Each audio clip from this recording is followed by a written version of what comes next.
your hands together and give a warm and wonderful Conscious Life Expo welcome to David Wilcock and Corey Goode. All right, how's everybody feeling out there? Awesome. Okay, the clothes, I get it, all right? Cuban, tuxedo. But there's a method to this, okay? The thing is, the tuxedo comes off when it gets so hot in here from the body heat that we, as your entertainers and informers, are sweating.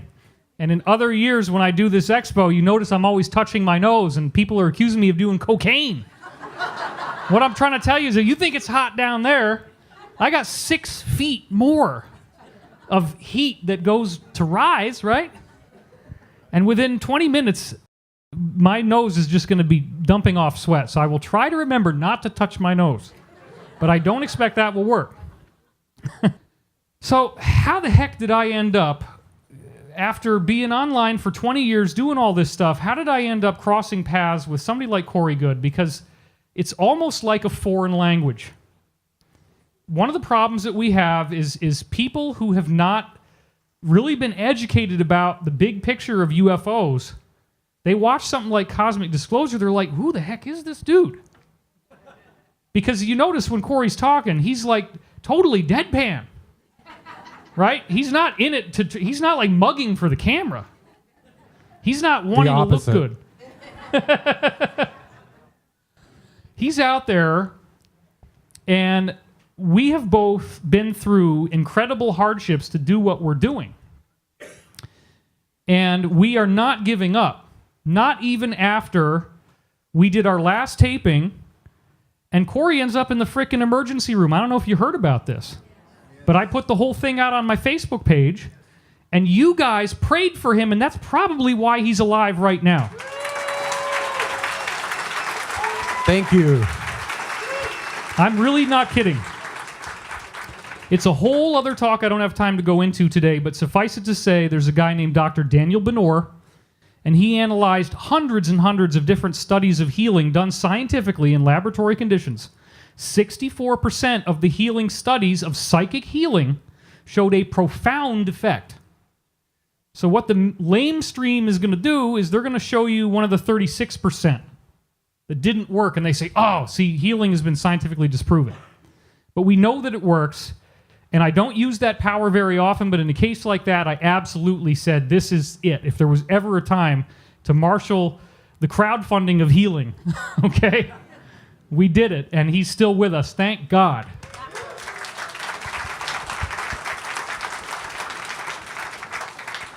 I got broken into a very strange new reality in 1993 when a good friend of mine in college comes in all white-faced and says, dude, aliens are real. And I'm like laughing. And he wanted me to sit down, but I could tell pretty quickly he's very serious. Turns out he had a 2-hour private briefing with his college physics professor who had worked for NASA throughout the 1970s. And in the higher echelons of NASA, it was considered common knowledge that extraterrestrials had visited Earth, that they had landed here, that they had crashed their ships, and the ships had been back-engineered into useful technology.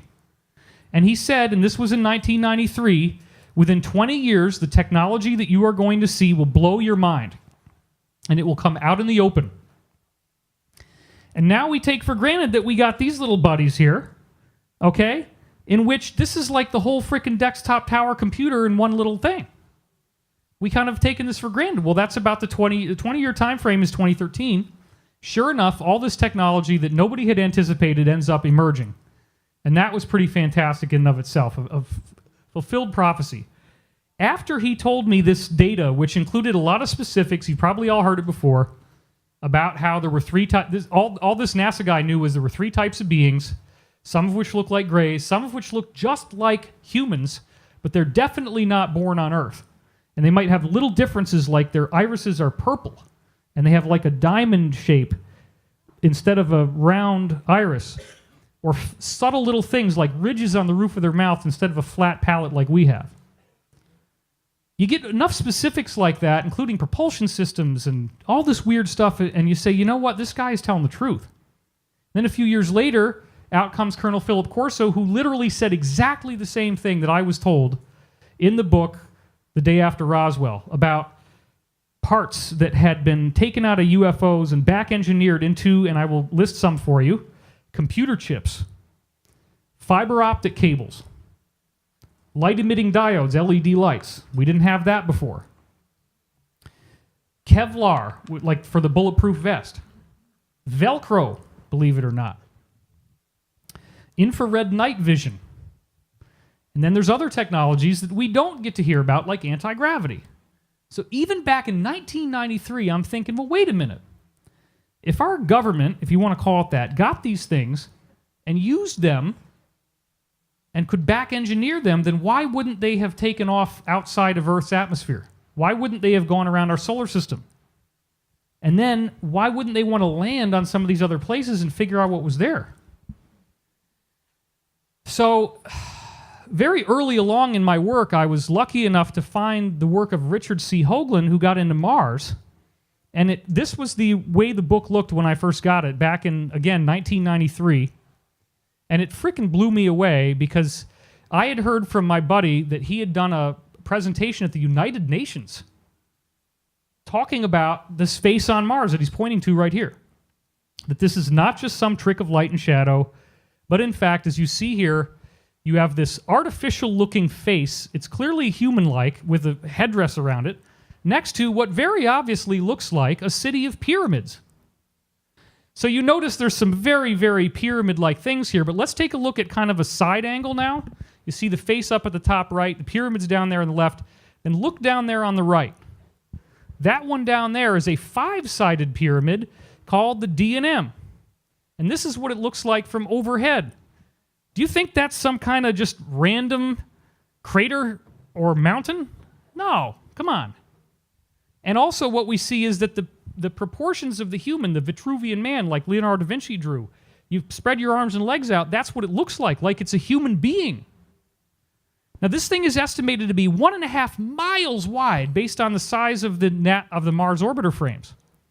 1.5 miles wide and probably over 1/2 mile tall. You could fit millions of people inside this structure alone. And then the other very strange thing, if you look at it, let's see where, I can probably look at it better here. You'll notice that at the top left, there is this river of what looks like something ran off of it. And it appears that this thing was actually blown up from the inside, and that's the melt-off of all the heated debris that was inside. There was a war. These people got wiped out. So Hoagland also was really into this stuff about alignments, and he said there was all these alignments between the objects on Mars that we found. And I got so excited about this that it began a research binge. In his book, he also described some very strange stuff that they found on the moon, beginning with the first mission around the moon that took pictures, which was not America. It was the Russians in 1965. Now look at this stuff. This is before it all got classified. Now you're not going to see very much here, so I'm going to zoom in. What we're looking at right now is a photo of the moon. Now that thing on the bottom left, that circle, is not what we're looking at. That is just some instrument that got in the way of the shot. You look down at the bottom right corner of this photo. I'm going to zoom in on it a little bit now. You can't really see it, so I'm going to do it again even closer. There is a frickin' glass dome down there. You see that on the bottom right? On the limb of the moon? It's a frickin' dome of glass. What the heck is that thing doing down there? That's not supposed to be there, and if you look carefully, It used to be a dome. Well, yeah, it got blown up. No, he's right. And this is all going to be part of our story. So this is a smashed up dome, and this is the physical evidence, okay? This is 1965, before the government was classifying what they saw. There it is, and it looks like a pyramid. You notice that there's two sides that slope up to the same size, and then it's got a flat top, just like the ones in Mesoamerica. Very shortly, just a few frames after, the moon rotates a little bit more. That one that we saw on the bottom right is now out of view because it's now covered by more of the moon's size. And then this little guy shows up in the middle on the right. Look at that. You see it over there? Let's take a closer look now. Oh my God. Now this thing is estimated to be miles tall. And you actually have the skeptics trying to say oh yeah, this is just some glitch in the film. 2 glitches in a row? One that looks like a pyramid of glass, one that looks like a tower. You're telling me that's a glitch? How could this thing be sticking miles above the surface? Now, if these were the only examples, that would be fine, but then we have this very, very strange thing Hoagland found. Frame 4822. A lot of times you ask for it, you get totally nothing. It just looks black, but then he kept asking for it, and it turns out that one of the times that they sent in a request for it, they got this guy. It doesn't look like a whole lot, and one of the things that he pointed out here was this weird little area in which you see what appears to be a square clearing right here. And you can see the sides of the square. You also see what kind of look like pyramids, like a row of pyramids here. Okay, that's all fine and good. Some people want to believe that, some people don't. But when you go over here, NASA typically crops it out right about here.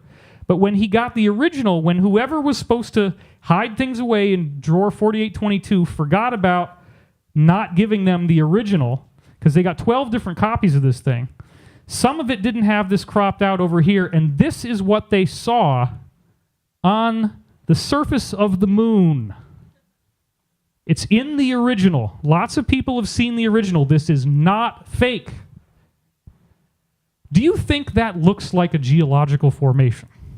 Absolutely not. This is a base. It's very likely an active base. This was taken during the Apollo missions, so we're looking at like 1969. And it clearly looks as if you have a series of rooms that are all interconnected at right angles and a tower in the middle that sticks up a little more. And it looks like it's made out of glass-like material. There could be lots of people living in there. Then we have this very strange thing. This is an example of photos that the engineer Ken Johnson was told to destroy his original copies of Apollo photographs, which he was storing. At one point, they were stored in a broken-down, vagrant McDonald's, believe it or not. And it was no longer being used, and so there was all these boxes of NASA images of the moon, and they told him, burn them, destroy them. And he didn't, thank God. Now, we've had Donna Tietz for the Disclosure Project 2001. I was there. She then got the name Donna Hare, saying that NASA, her testimony was that NASA airbrushes real stuff out of these photographs. This is the official NASA image of this frame right here, and you notice down here where the arrow is, it's different. If you go to the Ken Johnston version over here, there's a frickin' dome on the surface of the moon, which they deleted. So please, when your friends are telling you, you know, this is a live stream, so you guys can get this, and you can have this at home.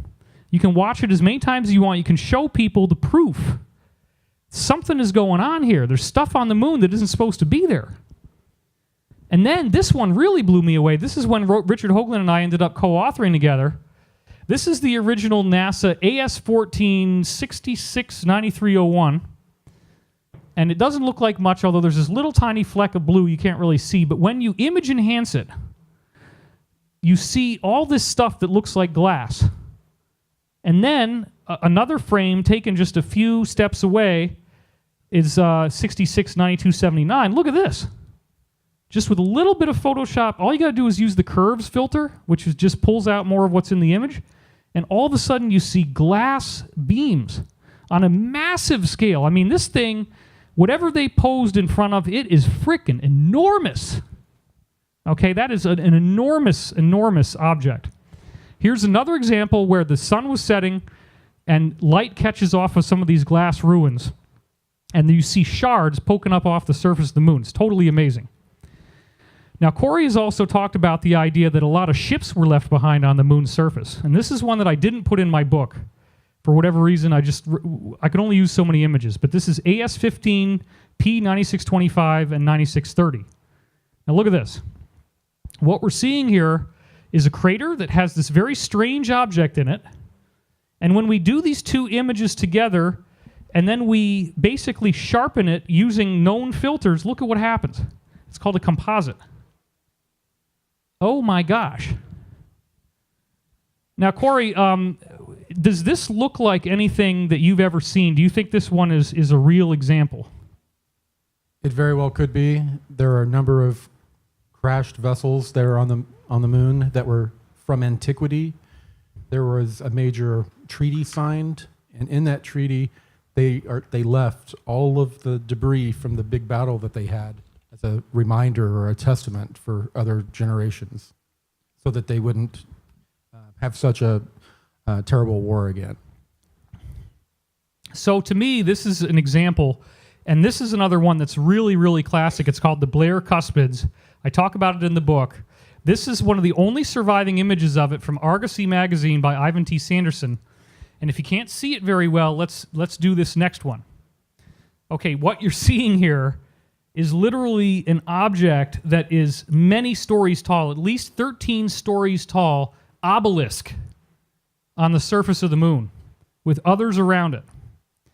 And this was formally being analyzed scientifically as of about 1968, and then once again the clamp goes down. So Corey, do you think that they were deliberately allowing some stuff like this out in case they might disclose earlier than they ended up doing? Is that part of what was going on here?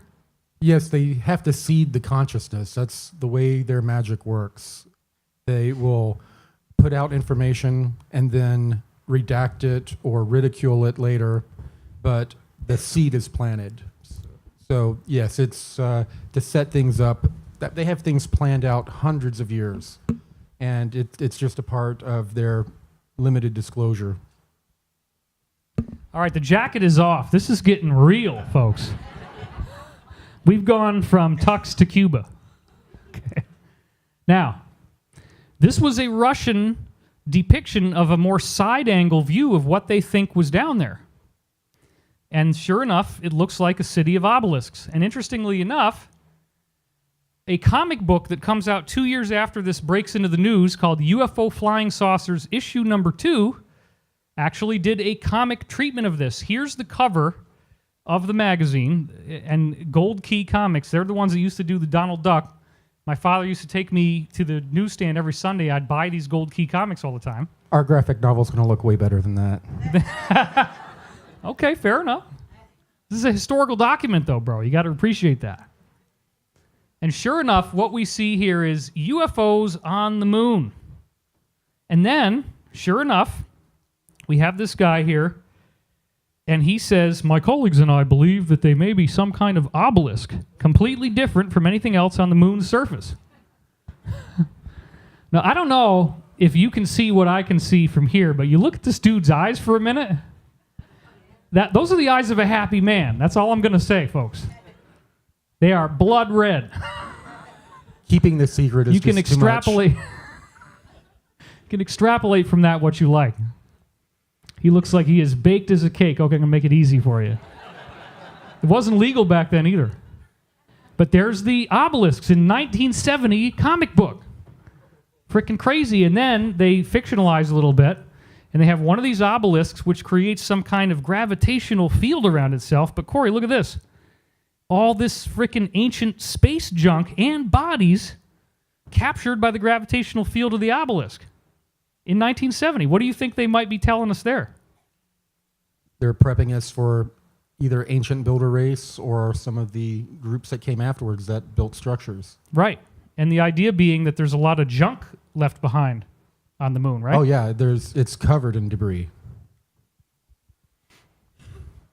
So that's a very interesting thing. There's all this stuff going on, including back in 1958. Now remember, the NASA frame of that face that I showed you, that didn't show up until 1976. This is 1958. What the heck is this? Come on. How do you possibly maintain a skeptical opinion in the face of evidence like this? A 1958 comic that is called The Face on Mars, in which the actual shape and structure of the face itself, other than the fact that it's tilted up straight instead of lying flat, it looks freaking identical almost to the actual face on Mars. And then the whole story is, I talk about this in Ascension Mysteries, my new book. It's all about this ancient race that warred and blew up their planet. They talk about the asteroid belt being the remnants of this exploded planet. So I'm doing all this research. Hoagland's book totally blew my mind. I'm seeing there's ruins on the moon. There's ruins on Mars. Somebody's been out in our solar system for a long time. Then in 1996, I read this Law of One material, which the first book of which is called the Ra material, because Ra is the name of the source. It claims to be a positive entity that helped the Atlanteans and the Egyptians way back when, and their message got distorted and confused, and they had to withdraw. Then they come back, and they were able to get through people that were actually doing intuitive channeling and get messages through. Now, in general, I don't really endorse channeling at all. I think it's kind of really taken a big downturn. But you read this stuff, it's like diving into some frickin' scientific manual that has all this jargon and all this very interesting stuff going on. And Corey, we're about to get into the space program, but when you were in the program, did they know about this? Yes, absolutely. The rank and file were told that it was Luciferian and evil to stay away from it. Right. But the brass were encouraged to read it and a number of other books. So the thing that blew my mind is that there was so much stuff in this Law of One that matched up with the research I had gotten out of 3 years of reading probably 300 books. And it's a terrible shame because I left my computer behind when I moved from New York in the house that I'd been staying in, and I had a complete list of every book I'd read in college, and it was about 300. And I lost that file, which drives me crazy. Anyway, here's the cosmology, because it's not just all this weird stuff about ETs, it's a philosophy that they're teaching in this material, and it's very strange. It says that the only thing in the universe that really exists is identity, consciousness. Meaning there's only one identity, there's only one consciousness in the universe. Then, it basically says this cosmic consciousness became lonely or bored, something like that, and it decided to experience multiplicity. But the trick is, it can't just sit there like somebody crazy in the corner with two puppets on his hands and, ha ha ha ha, oh yeah, yeah. It had to actually give each piece free will to be able to define its own curriculum. And so that law of free will becomes central to the whole discussion. The law of free will. Free will must be preserved for anybody in the universe, which means if you violate free will, you get karma. So one of the things that Corey found out in the course of his work, and remember, he's truly unique in the sense of being a whistleblower who actually was out there in a spaceship and managed to come back to Earth, recover his memories, and come forward as an insider. And he validated what so many other people had told me. And so he's actually out there flying around and remembered everything. And one of the things you said, Corey, is that these different space programs, they already have over 100 colonies in our solar system. And we have some art coming up in a minute, but what are some of these colonies like? What are we seeing? Well, the ones that are owned by the ICC, they are very sprawling. They have everything. They have areas to where they take raw materials, smelt them, break them down, create, the raw materials to be put into whatever they're building or manufacturing. Then they have manufacturing plants. They have the actual the part of the colony where everyone resides. It's just imagine any type of industrial program down here. It's pretty much mirrored up there. And we got some great art coming up, and I don't want to run too far out on that. So, as he just said, there's mining facilities, and they have the living quarters fairly nearby. And you said that there's these truck kind of ships that they use sometimes to move? Yeah, they're for mining mostly. Right. Very large, look like giant containers that you would see on a ship. But they look kind of like big rigs, strangely enough. But without wheels, yeah. Yeah, without wheels. But yeah, I've seen those several times, and they're usually transferring things back and forth from the mining operations. And so the mining could be occurring on any number of moons or asteroids in our solar system. Correct. It's happening on almost all of them because they all have unique properties. Interesting. All right, so we also know that there are multiple gigantic manufacturing plants just on the planet Mars alone. There's one less now. There's one less, yeah, after the Mars atrocity. So given that we showed people earlier in this talk the face on Mars, the pyramids on Mars, that stuff's obviously really old. Total Recall, very strange movie, right? They go in, and if you don't If you miss it, you don't see that at the end when Arnold puts his hand into this thing and all the cores go into the ice and melt that ice to create atmosphere for Mars, all the water comes shooting up out of a pyramid.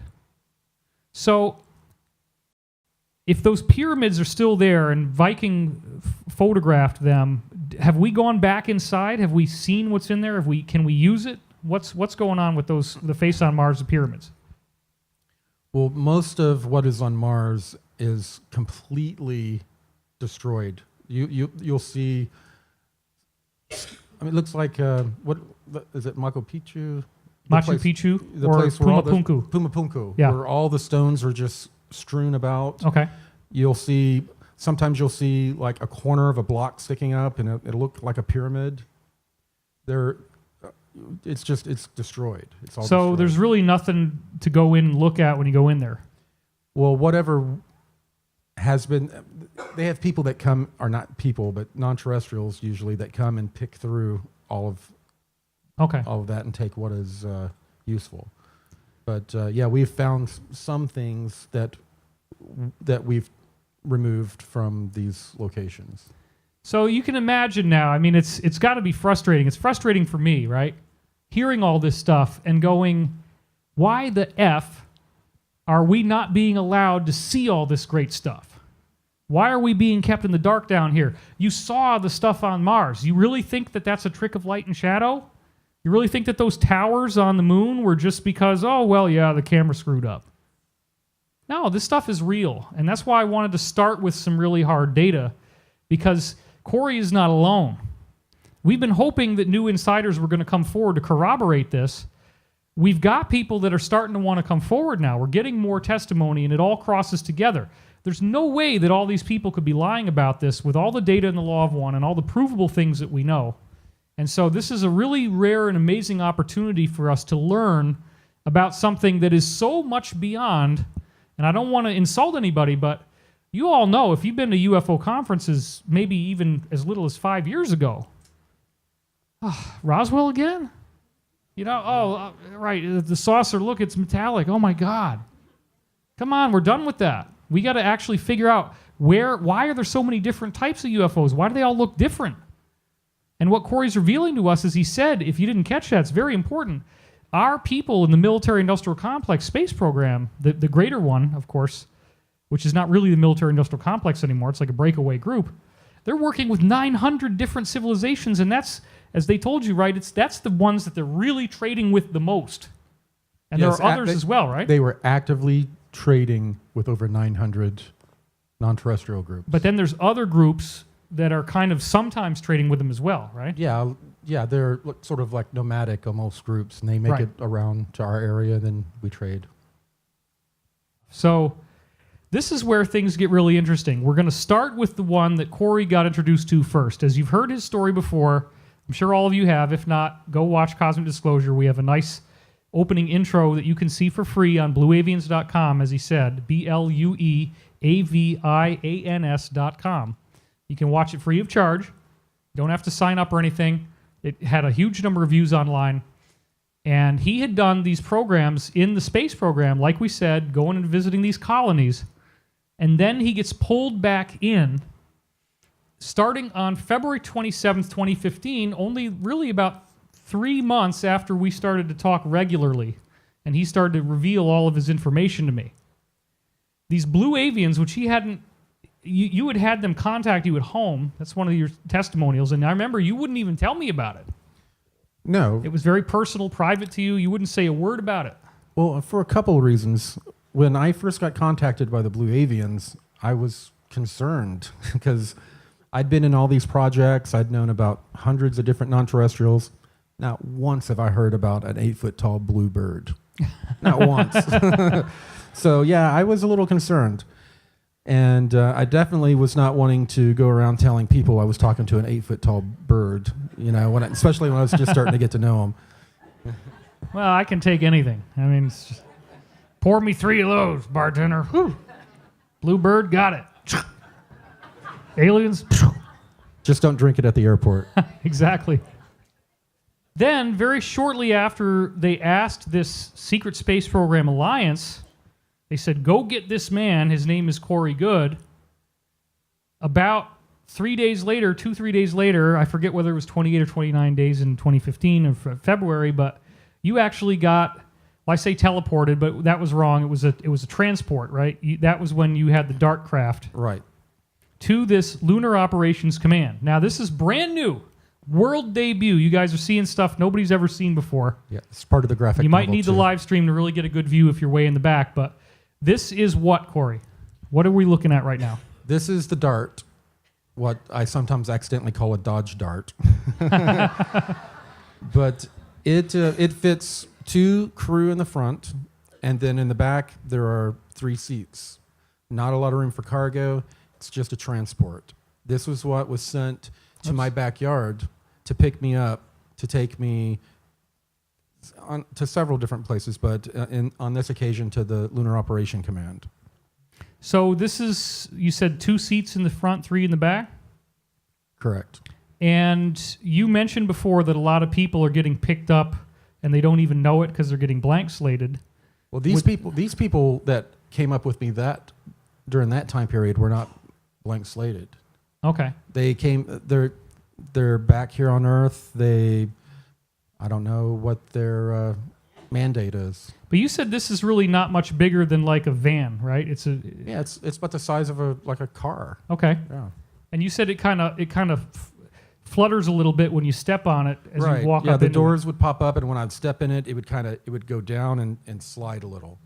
Like, Is this, Corey, a semi-accurate, at least, depiction of what you ended up seeing when you got up to this Lunar Operations Command, or LOC?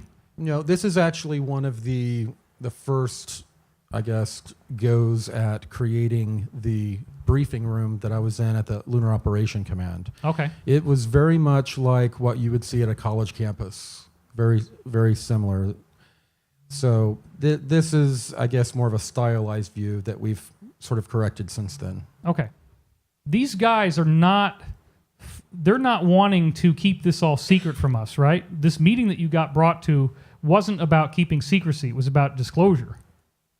Absolutely. The mandate of the SSP Alliance has been, it is time to disseminate all of these advanced technologies, but disseminate it in a way to where all of humanity is exposed to it at the same time, not just a small group of privileged. This is their mandate. They want full disclosure. The SSP Alliance is probably the only group out there right now that's still rooting for full disclosure. And I think we're going to get it. I think we're going to get it. Okay, so the Sphere Being Alliance ties back into a bunch of actually visible things, and I did it last year. We're only going to do a couple now because people always complain, oh my God, you repeated information. But what started to happen in the late 1990s is that these gigantic planet-sized objects were seen around the sun, in some cases flying into the sun. Here's an example of 2 planet-sized objects colliding with the sun, and NASA says it's a complete coincidence that these things collide with the sun, and then the sun has an emission. And we're not doing that. No semen jokes or anything like that. Okay. He tells the joke without telling the joke. I'm not going to tell you how stupid you are. It's the same kind of thing. Oh, they already know. They already know. Look at this.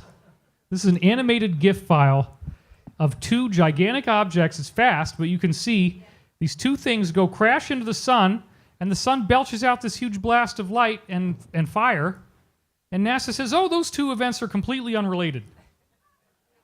Okay, now what do they try to do? They try to say, oh, well, these are just a couple of comets. Okay, well, I don't think so. But anyway, here's one of the ones that's really stunning, and there's a bunch of these, and in the future we're going to present them all much more streamlined. We're getting to that. July 31st, 2002. If you look carefully, what you see here, this is there's 2 white flecks. It's going to be hard to see this from the audience, but if you're on the live stream or you order it at home, you can see this. You see there's a white spot on the left and a white spot over on the right. Now, the white spot over on the right is a planet-sized object that is not supposed to be there. The one on the left is Mars. The one on the right is what this guy, Kent Stedman on cyberspaceorbit.com, he's now deceased. He was the guy following this. He was calling them sun cruisers. Now you'll notice there's a white line through the middle of it. That is because it's so bright, it's overloading what's called the CCD sensor on the SOHO satellite that took this picture. There is no actual line around this thing. It is just a gigantic planet-sized object. And these things are flying around the sun. Now look at this. The very next day, August 1st, 2002, remember, because it was July 31st, now it's August 1st, we go back, and there's Mars parked in the exact same position, and the planet-sized object on the other side is totally missing. And then a lot of times, this would happen, the SOHO would capture these, and then there's an accident. The sensor breaks down. Oop, we got to take it offline. So Corey, there it is. I got to stop doing that, man. Damn. Okay, so there it is, July 31st. You can see the little white dot on the right, and I'm going to hit it again, and boom, the very next day it's gone. But Mars is parked right where it always was. And there it is again on the right, and notice where Mars is on the left here. It doesn't even move when I hit the button. But this other object disappears completely. Okay, so you were one of the ones that informed me that people were aware of these things, besides just guys on the internet saying, "Oh, it's a big spaceship around the sun." What was the view on the inside when these giant spheres started to show up? Originally, when the spheres started to show up, there was a lot of excitement. They thought it was the return of the Sumerian gods and the people that they were very willing to worship and work with. But these spheres came into the solar system, parked, then cloaked, and then didn't answer any hails, any communications. So immediately... And how many spheres? In the beginning, it was like 100, and then they just kept on pouring in and pouring in. And they could tell that they were lining up equidistantly all throughout the solar system. So military-minded people are thinking, this is an invasion. Maybe we should attack them. Let's get ahead to that slide because we have that here. That was one of the original art things that you commissioned. Yeah, it's really old. Yep. So the cool part is that when you actually get brought up there, some of what starts to happen is that you're getting these spheres actually showing up in your house. And tell us how that transport system worked. What was the experience that you had? It is a blue sphere will appear in my house, an orb, and it'll zigzag around almost like a ping pong ball bouncing around until I indicate that I'm ready for transport. Usually I have to take off my electronic watch. I can't bring any electronics. So I prepare, and then I indicate that I'm ready. I put on clothes. There are many of the times I've told the stories about going different places, but I don't talk about my hair sticking straight up. And so I indicate that I'm ready to go. All of a sudden, the sphere just changes sizes to where it encompasses my body. And once I'm inside of it, it's just it's almost like a blur or a smear. It happens so quickly. And then I'm at the location. And so this is not how most people are getting around in the space program. This is a very unusual thing. Extremely unusual. Yes.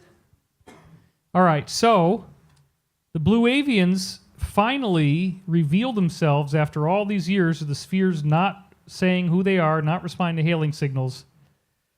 Then the Alliance and the secret space program finds out about these guys, and they ask for you by name. Right. The Blue Avians around 2011 started contacting both Gonzalez and I through dreams, which they have a protocol. They follow this protocol religiously almost. Right. So, yeah, I was getting that contact. They were sort of nurturing a relationship with me. They were doing the same thing with Gonzalez. And while they were communicating with him, he reported it to the SSP Alliance, who wanted more information, of course. But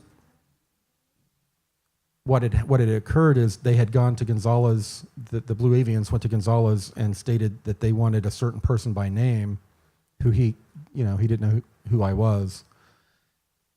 after that, they looked into my background. They found a lot of the SSP information. A lot of it was redacted, which is not supposed to be possible.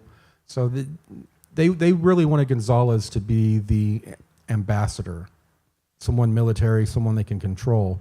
But instead, I was chosen. And I had no idea that he was in contact with the Blue Avians, and he had no idea that anyone else was in contact. Right, and so the Blue Avians, at this point, it was already well known that I had the show on Gaia and that we were actively looking for insiders who wanted to come forward.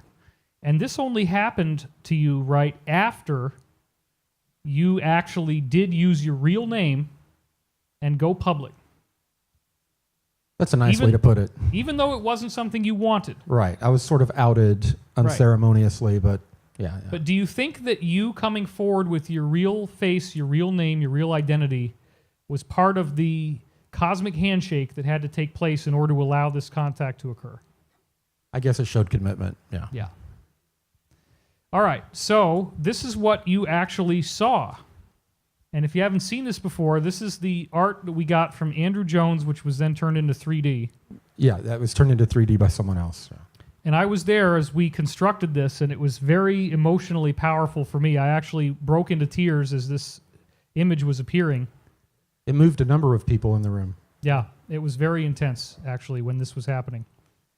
And so we're seeing a being that looks pretty human-like, but it's got small, fine feathers all over its body, right? That's part of, if we're correctly interpreting what we're looking at here, there's sort of these shiny, purplish blue feathers, and then longer feathers that kind of act as hair, a very punk kind of hairdo. Right. New age, new wave. So then we have the golden triangle head beings, which have some unpronounceable name. Could you try to pronounce it? Or is it not even possible? I thought you went like or something like that. Wasn't that what? It's something really weird. It's kind of almost like a screech and it's weird. So here's what they look like. Now, how tall was this guy? 10 feet. So he's even taller than Blue Avian, because the Blue Avian you said is 8 feet. Yes. And it looks like they're either there's a mirage in front of them or they're underwater. They move very fluid-like, and they don't look like they have bones. I mean, kind of like an octopus. And then their toes and fingers, they have 3, and they stand up on their toes like a tripod. And then their toes do this, and they kind of go up and down. It's very strange. Very strange. Okay, now one of the first questions that the SSP Alliance asked the Blue Avian was what? Are you the Ra from the Law of One? And what was, he said, are you the Ra from the Law of One? And what was their answer? Tir just had me answer back, I am Rao Tir. Ra like Ra. Ra, yeah, they pronounce it Rao. Okay. Wow. Which may be the way the original word was. Yeah, we probably got it messed up. Which we mess up everything on this planet, right? That's part of the game. Now, what's interesting about that, and it's kind of like their free will chess game, is that every time they're asked a question in the Law of One, their answer starts with, I am Ra. Correct. So it very much looked like that's what was going on. Now, I was really suspecting that this was the same Ra as the Law of One. And at home, shortly after this happened to you, I was in my kitchen. You might have heard this story before. If not, I want to get it on record. I'm in my kitchen, and I say, are these Blue Avians, in fact, the group that did the Law of One? Because it sure looks like it. And I asked the question telepathically, which is something we're going to get into tomorrow. For the first time, I'm actually going to talk about this. I've been doing this conference 12 years. I haven't talked about this stuff in 10 years. I'm going to talk about it tomorrow night. I'm finally coming out of the cosmic closet, okay, which is a lot worse than being gay. Being gay is not even a big deal anymore, which I'm not, okay, but everybody thinks I'm gay on the internet. Apparently the military does too. That's fine, okay, but saying that you can channel higher beings of consciousness... I think thou protest too much.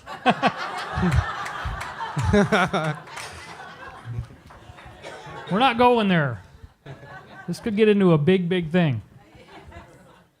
So I had this experience of doing psychic readings, and I actually ran a business from 1998 to 2005 with 500 paying clients, people bursting into tears. I'm speaking on behalf of higher beings of consciousness, telling people things that predicted the future. There was one lady who had all these poems that she'd written. They actually started to quote from her poems, which I didn't even know she wrote poems. Not only did they quote from the poems, but they explained to her what they meant. So this was an experience I had. That's not you. Okay, I was like, uh-oh. If he's doing that, I'm dying on stage, right? They quoted from her frickin' poems, and this didn't just happen once or twice. This happened a lot. And so, of course, when I'm on the George Norrie panel tomorrow at 2 o'clock, he's obviously going to bring up, so, Edgar Cayce, right? Oh, man, really? You going to do that again? Every frickin' time. Yes, I'm going to show you again tomorrow night the facial similarity of myself and Edgar Cayce because it's time. So many people don't want me to talk about this that Corey didn't even know about it. Believe it or not, when we actually did our last taping, I sat him down, I explained to him this whole Cayce thing, and he hadn't even heard it before because I've totally avoided talking about it.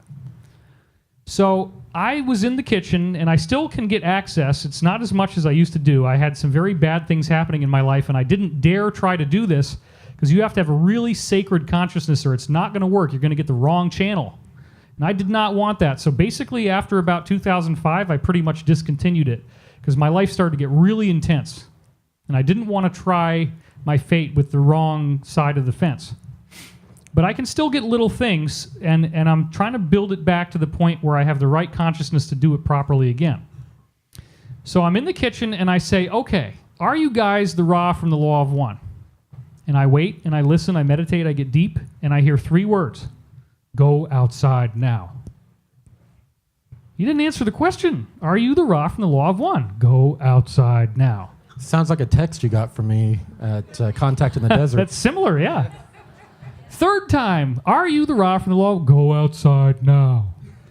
Okay, freaking fine, I'll go outside. Walk out the front, and I filmed this, and at some point I'm going to use the film. There is this huge freaking rainbow in the valley. This big, full arc rainbow. And then another time later on, when I asked the same question again, and I'm on a walk, boom, I turn the corner, and there's another big rainbow. And then Corey and I were talking about this. Remember this? We were at a restaurant. I'm not going to say which one. We're at a restaurant in Boulder, because it's like product placement if I give the restaurant name. We don't need to give them free publicity. But, and we're talking about the same thing, and we freaking walk outside, and there's a double rainbow again. So it's happened 3 times. I was quite amused at the people around's reaction when you started jumping up and down. A rainbow, a rainbow. Double rainbow, dude. Yeah, interesting looks. Oh my even in Boulder. God. Yeah, one guy asked you, is that your God? That's right, he did. Yeah. He did. That was funny. And remember there was a little girl in the restaurant that started, oh, the bird, the bird. That was another really weird synchronicity. We get these weird synchronicities, and so I asked the question, and they say, go outside now, which seems like the rainbow's the answer, and the answer is yes. But again, it's like this weird thing where they don't really say it. Never a direct answer. But eventually, they did tell you flat out, yes, we wrote the Law of One. And that's a huge development for me, because it explains, okay, yes, they're the group, they're the ancient builder race. Law of One says they started on Venus 2.6 billion years ago. They built all these pyramids everywhere. They took off. They ascended, but now they become what's called the guardians, right? And they've come back in these giant spheres. So when these guys in the SSP Alliance were asking them, why did you come in these giant spheres? What's the purpose of this? What was their answer? To attenuate the energies that are coming from through the cosmic web, through our sun. Right. Because we wouldn't be able to handle it in our current state. Attenuate means to kind of like control it and modulate it so it doesn't happen too much at once. Right. If they didn't use these spheres, and we're talking about the Mayan calendar end date, of course you guys all know 2012 was a big flop, but look, the science was so good that I was going forward with this year after year leading up to 2012. 2012 was not a big flop. What was supposed to happen happened. We were just all wrong. That's interesting. Yeah. That's also during the time that the sphere started coming in mass into the solar system. So, a lot occurred in 2012. It's all very congruent, this idea of ascension. I'm going to get way more into that tomorrow and on the Monday workshop. It's a huge subject about this idea that the sun's going to do a flash. And Corey, you have still heard that there is going to be some sort of solar event that has a transformative effect on consciousness, but the date range now is more like 2018 to 2023. Is that still true? 2024. 2024. Yeah, okay. They added a year. So, look, all this stuff, if you've seen my scholarship, we have extensive documentation of so many ancient cultures predicting the sun is going to do something huge and that it transforms the very essence of what it means to be human. It totally ties in with the idea of the Tibetan rainbow body. There's 160,000 documented cases, as I always say, of people meditating for 12 or 13 years. If you can only have loving thoughts for 13 years, then you get to ascend anytime you want, which is very difficult. It took me 2 hours to get here in the traffic today in the rain. So we start the clock today. And we'll probably start the clock again tomorrow and start it again the next day.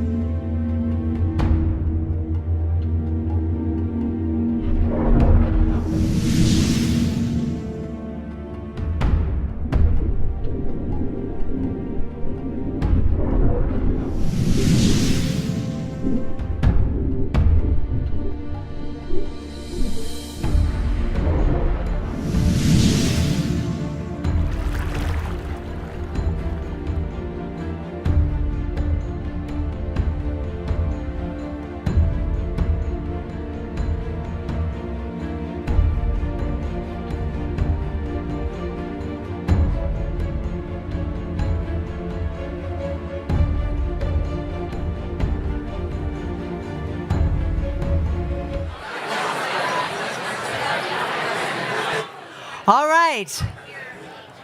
3-time best-selling author, star of TV, film, the one and only David Wilcock.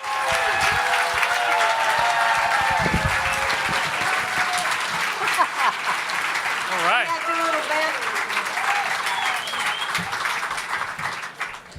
How's everybody feeling out there? Are you ready to rock and roll?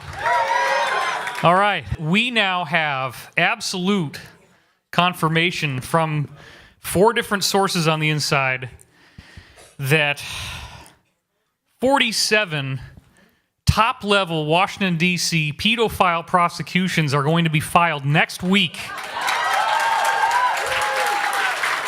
It's backwards, guys. Can y'all read backwards? I don't know. I think we might have a technical glitch. It looks good to you back there, but it doesn't look good to everybody else. I'm just going to clue you in. At least we got something.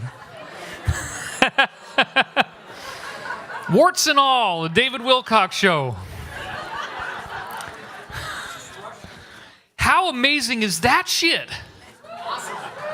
Now look, I don't support what these people are doing at all. This is a very, very horrible thing. But as you all know, I've said this so many times, it's if you throw up, you'll feel better. We can't change the fact that they're drunk. Okay, we can't change the fact that there's a sickness here. This is not something that we do on our own, per se, but it is something that must be dealt with when it is coming to our attention. And so we don't go anywhere by being in denial. But one of the really great people who have been covering this is a guy who worked for the Huffington Post, and he published a very popular video from InfoWars on Huffington Post that was questioning Hillary's health. Because remember, she was having those seizures and stuff? And they fired him from Huffington Post, and they deleted every article he'd ever written just for publishing this thing on Hillary. His name's David Seaman. And he's awesome. Okay, some of you know who he is. Well, I guess I can say this now. I sought him out, and I actually was able to make contact with him because he lives in Boulder, Colorado. And I gave him an enormous briefing, like 4-hour briefing over dinner. And the guy's just like, I mean, it was crazy. Oh, okay, well, got to run before you can fly. I think we're kind of halfway there now. Desktop rear, ceiling front. Oh, boom! Oh, shit. Yeah! It's happening. I told him, dude, I apologize because this stuff is so weird. And you're coming at this as an academic. You're coming at this as somebody who wants the credibility. And I'm sorry that the truth is so freaking weird. But it is the truth, dude. I'm sorry, dude, but like reptilian aliens exist. I'm sorry, but there's giants with elongated skulls and their skeletons have been found all over the planet. You can research it and you'll find out. The Smithsonian Institution would say, oh yeah, don't worry about it. We'll take care of it. Smithson is the guy that founded the Smithsonian Institution, high-level Illuminati member. 33rd degree Mason, Smithson, yeah, Smithsonian. It's his organization. They were going around and they were grabbing these skeletons, and according to one of my highest level insiders, that's me. According to one of my highest level insiders, in the beginning they were literally taking these skeletons and dumping them out into the ocean because they didn't want anything to ever be found. So they weren't necessarily storing them.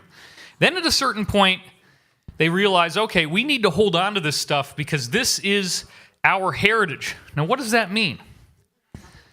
Well, that's what we get into this whole cosmic history of the Illuminati thing. It's very interesting.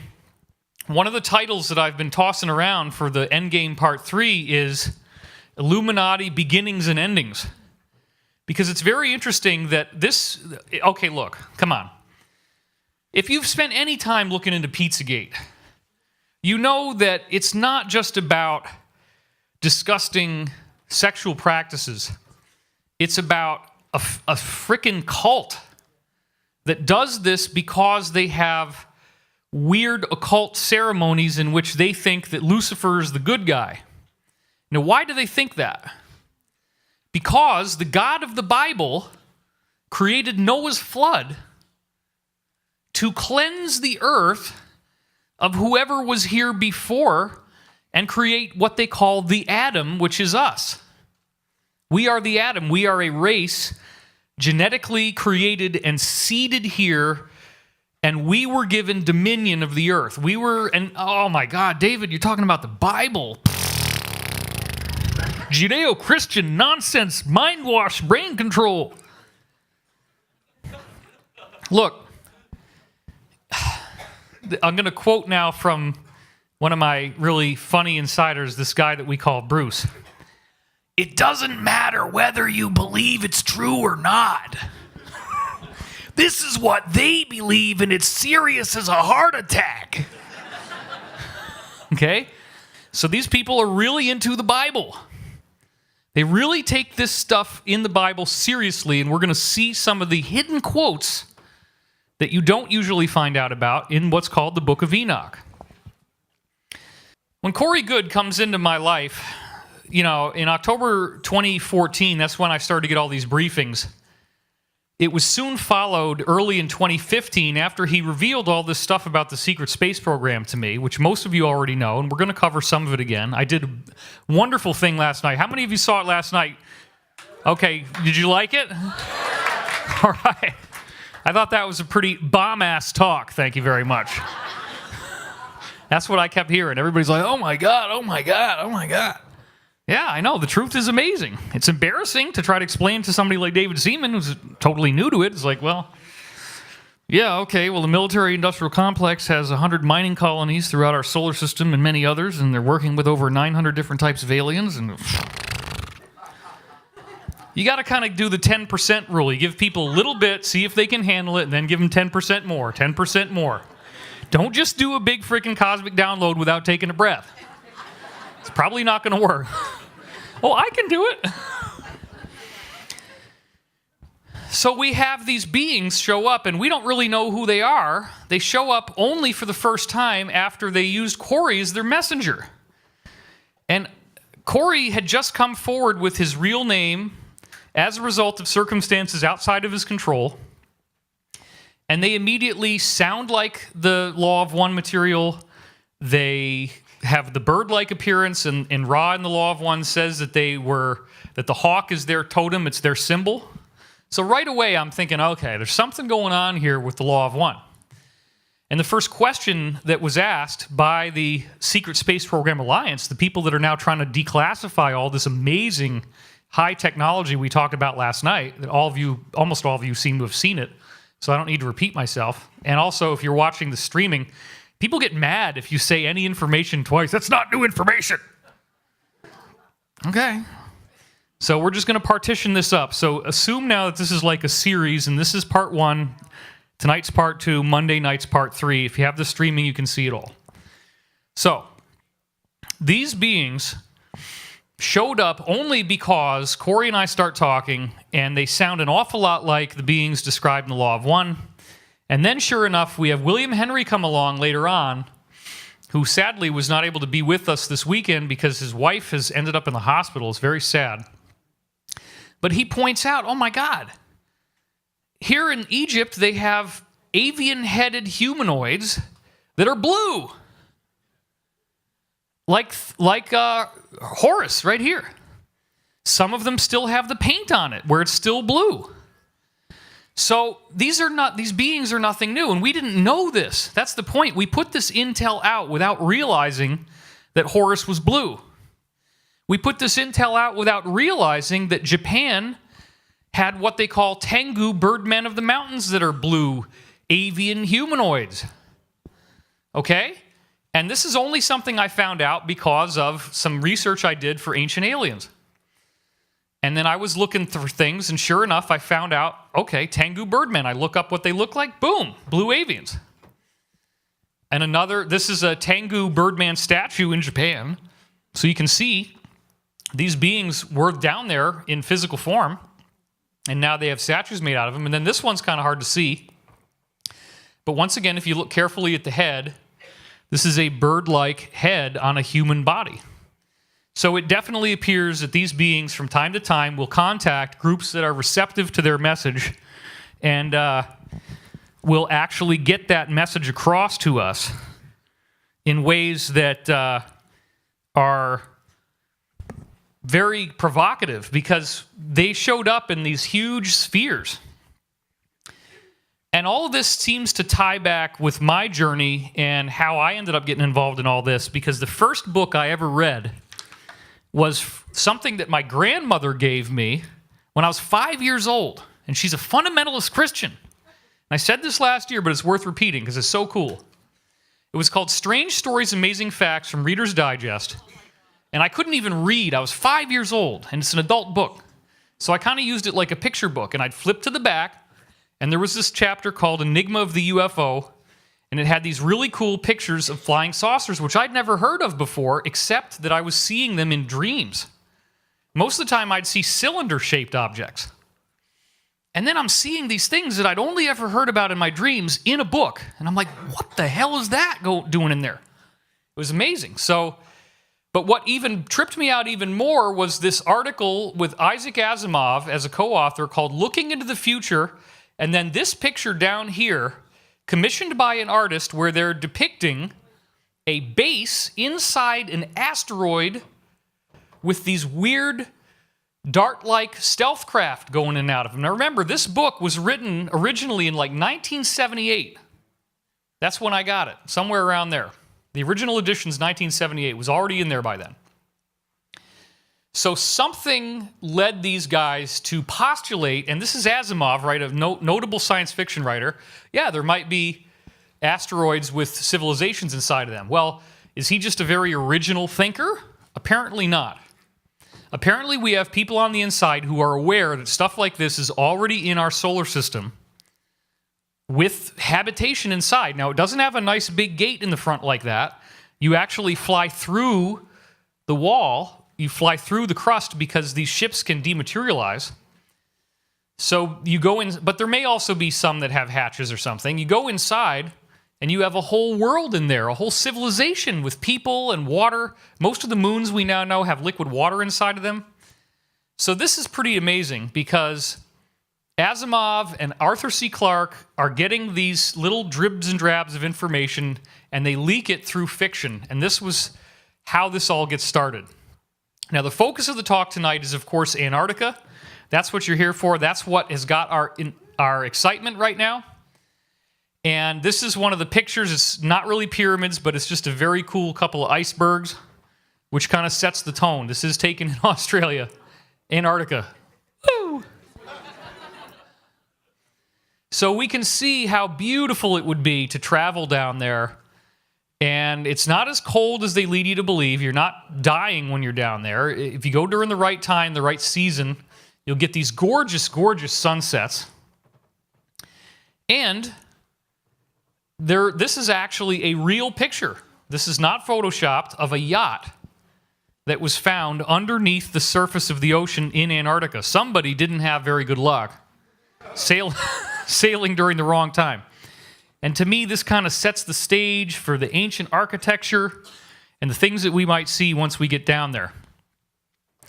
Why Antarctica? Because Antarctica is where the founding fathers of the people calling themselves the Illuminati supposedly crash-landed when they came to Earth and became what the Bible calls the fallen angels. That's a very important point. They believe that the fallen angels are real, but that because the God of the Bible wiped out their people in Noah's flood, that God must be evil.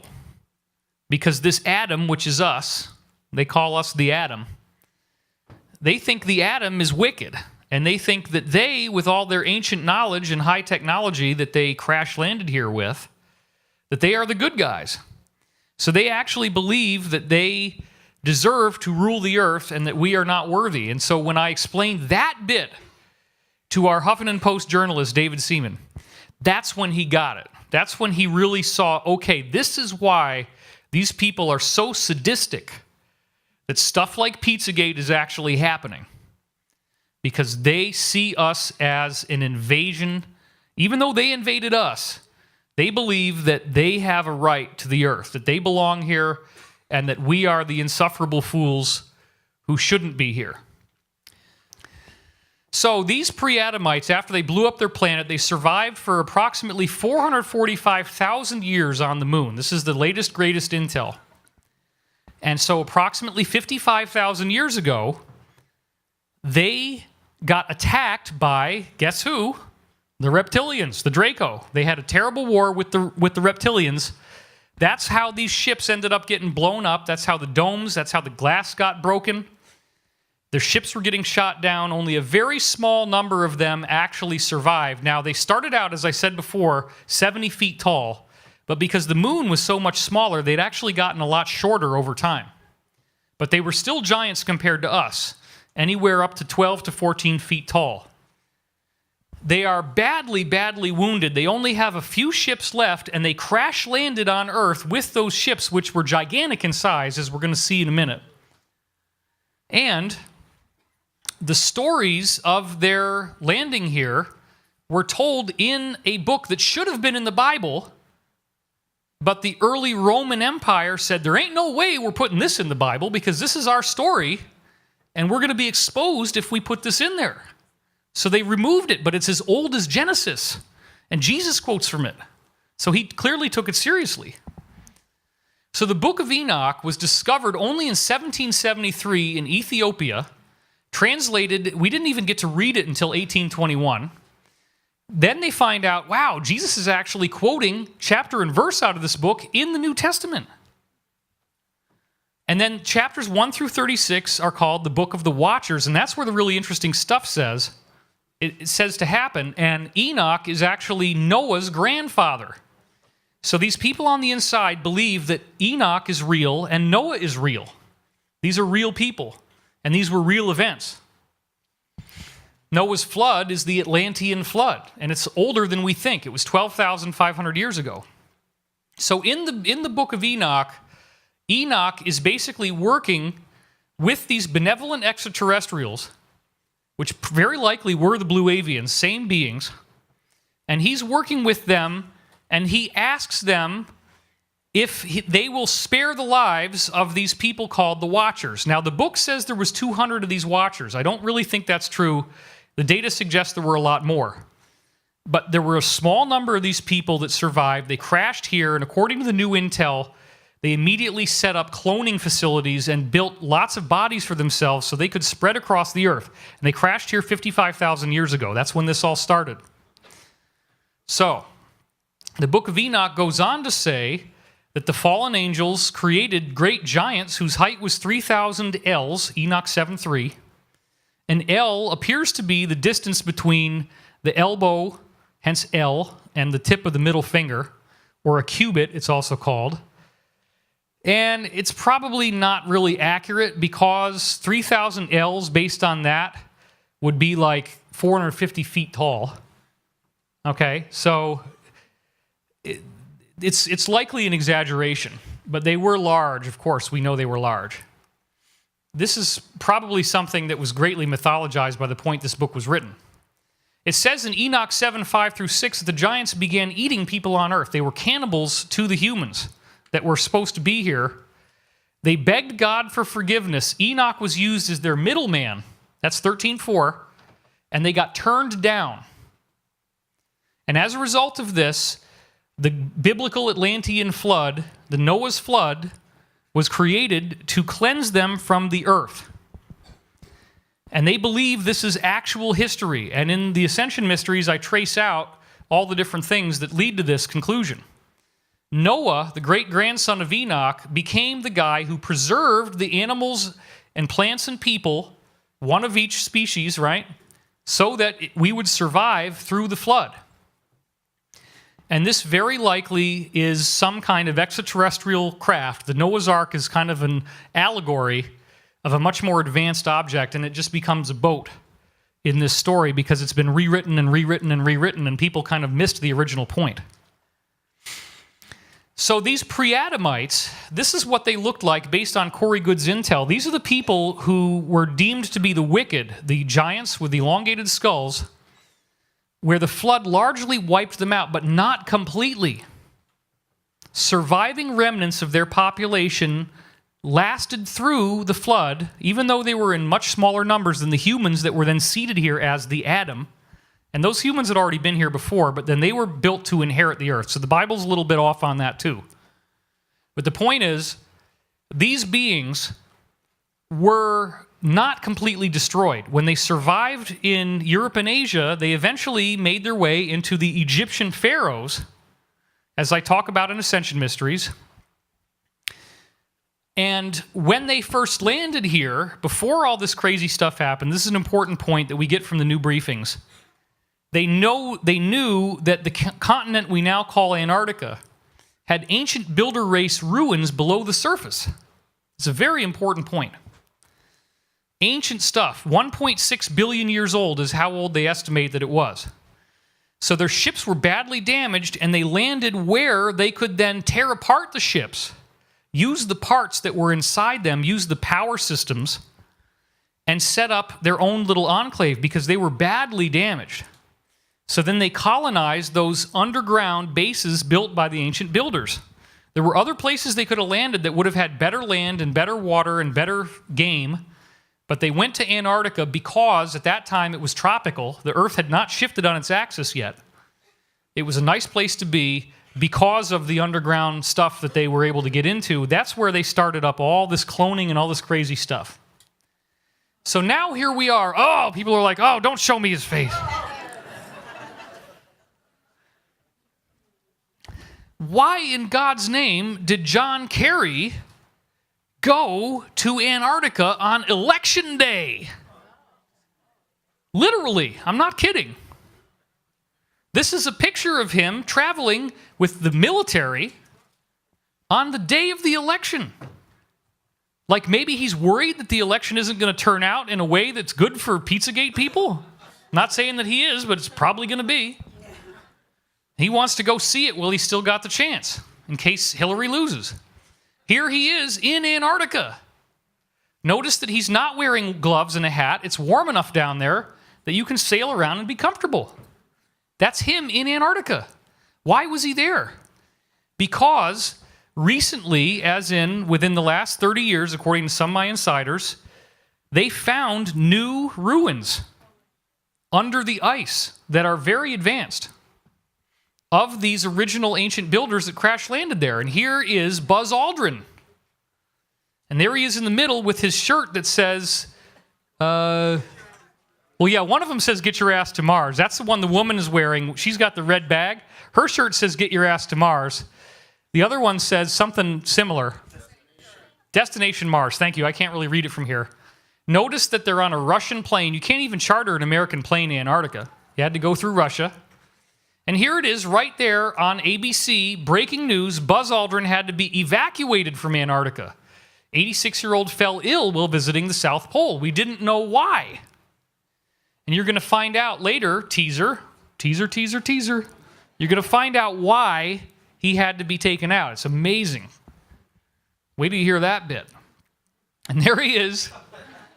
It is actually true. If you watch the film Total Recall, Arnold actually does say at one point, "Get your ass to Mars." And it's such a weird, stupid one-liner that it became a shirt. Now, why? Think about this for a moment, folks. Buzz Aldrin, 33rd degree Mason, goes to Antarctica, advertising "Get your ass to Mars" on his shirt in all of the pictures. What's the relationship between Mars and Antarctica? Well, they know. That's what I'm trying to tell you. This is not accidental. This is on purpose. And notice that Mars is embedded inside what? The NASA logo. Whoa. They know what they're going to tell us over time, and they have to hide it out in the open, right? They have to tell you what they're doing. This is what they're doing. Antarctica and Mars are connected. Antarctica is where the survivors from Mars finally ended up before they became what we now call the Illuminati. Those people crash landed here 55,000 years ago. For 5,000 years, they built a huge civilization in what we now call the Sahara Desert. It became very technological. They spread out across the earth. They set up kingdoms in every continent, every country of the time. They were the leaders, the rulers. They had much bigger brains, much higher IQs, much better technology, and they subjugated the planet. And there was a catastrophe 50,000 years ago that wiped them out. And then they bounce back. And another catastrophe happens 25,000 years ago, wipes them out again. Then the third one was the one we associate with Atlantis. So that's how this works, and it's totally described in the Edgar Cayce readings.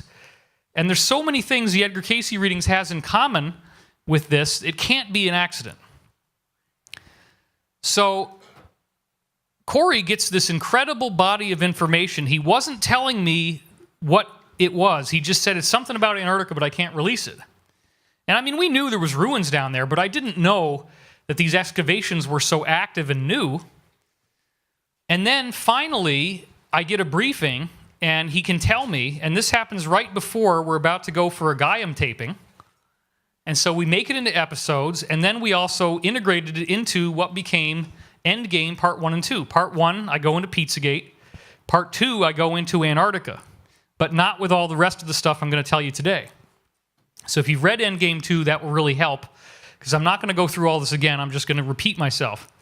But the point is, we start to release this information that they found these ruins in Antarctica, that the ruins were technologically advanced, that they found some very cool stuff there.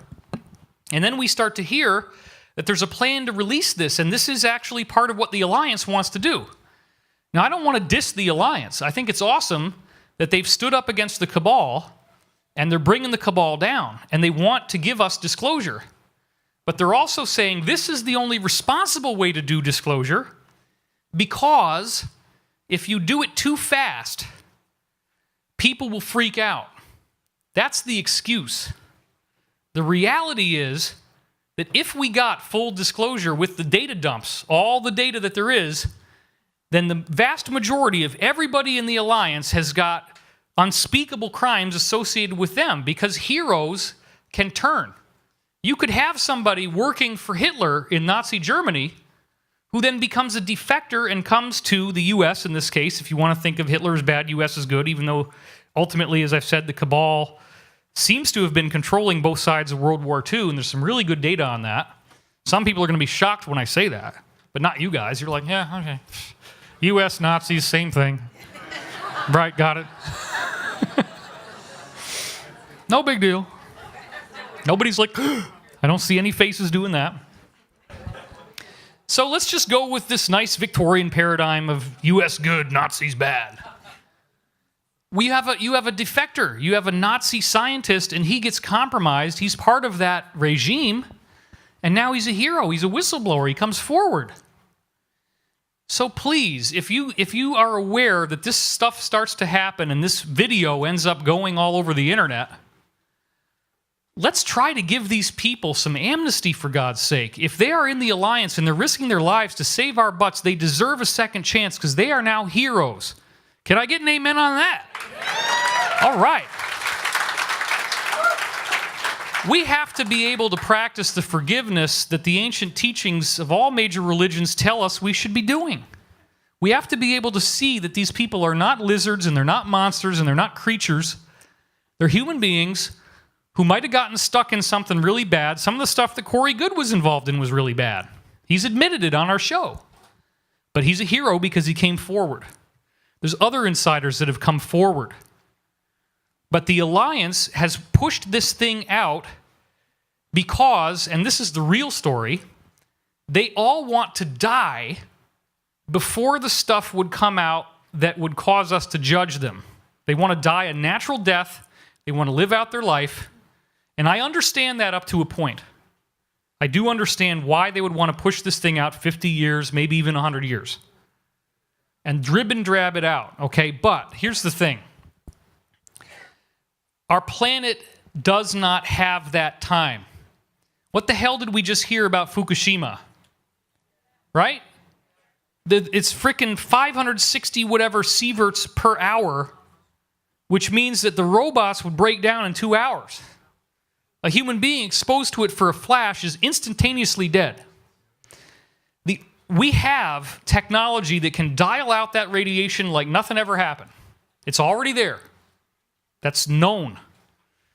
The good old insider Henry Deacon told me that people that go into space, they have a little pill that you can take, and once you've taken this pill, you're essentially immune to radiation. You can get a massive dose and nothing happens to you. They have these very thin coatings that they can put on the outside of ships, even including our own NASA space probes. They had them too, because otherwise those guys would have been hash browns inside there, literally. That's why people say, oh, we never went to the moon. And one of the reasons, radiation from the sun would cook you if you don't have the atmosphere. Well, yeah, that's true. But what they don't know is that it was coated with this special polymer that totally shields radiation. So we have the technology.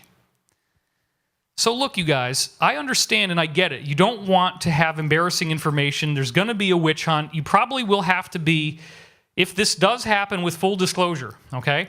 You guys are going to have to end up going somewhere that you're safe from the torches and pitchforks of the masses. I get that. And I apologize, because people will be like that. They're not going to like what they hear.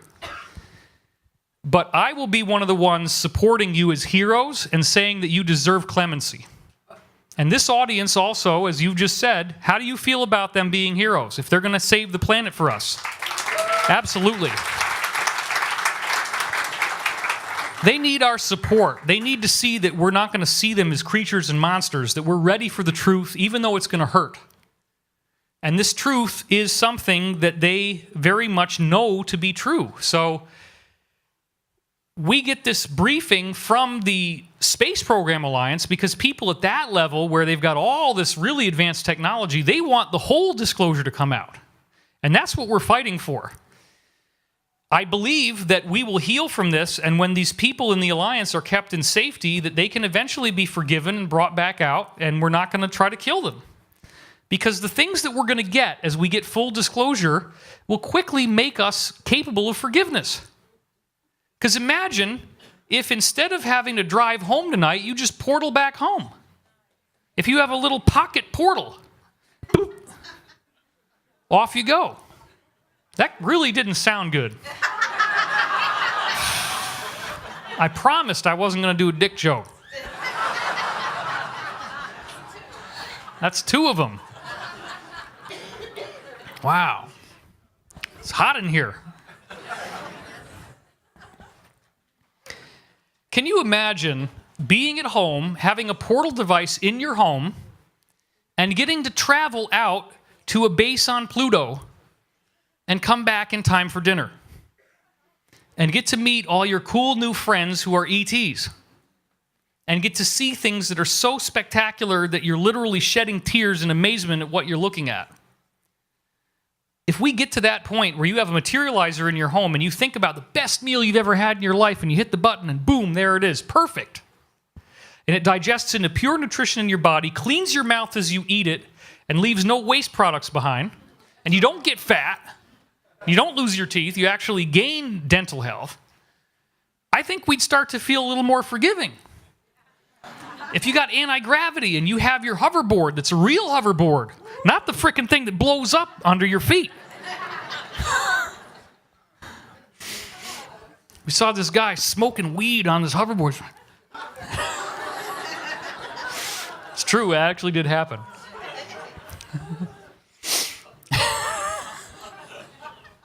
Gotta have fun with this, right? It's really hot in here, so we'll try not to touch my nose. Remember the other videos where I'm always doing this all the time? It itches, but I'm not touching it.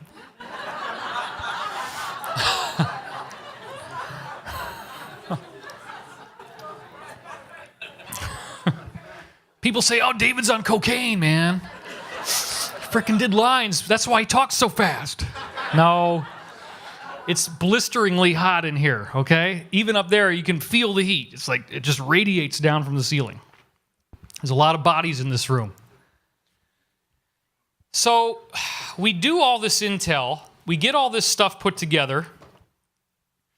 And the Alliance people are pushing Corey like crazy, which means he's pushing me like crazy. We've got to get this out. We've got to get this out. We've got to get this out. And remember, the Alliance doesn't want us to release all this because they want to do this over the course of 50 or 100 years. The Earth Alliance doesn't want us to do this, but the Space Program Alliance does, and the sphere beings want us to do this. So we got different factions that are trying to help the planet, but some of us want us to do one thing and others vociferously oppose. So we're going with what the space program people and the sphere being people have told us they want. And you have to trust that these are benevolent people, especially the higher beings, and that if they're advocating for this, that it's going to work out, and we're not going to have all the Alliance people killed in a genocide. It's not going to happen.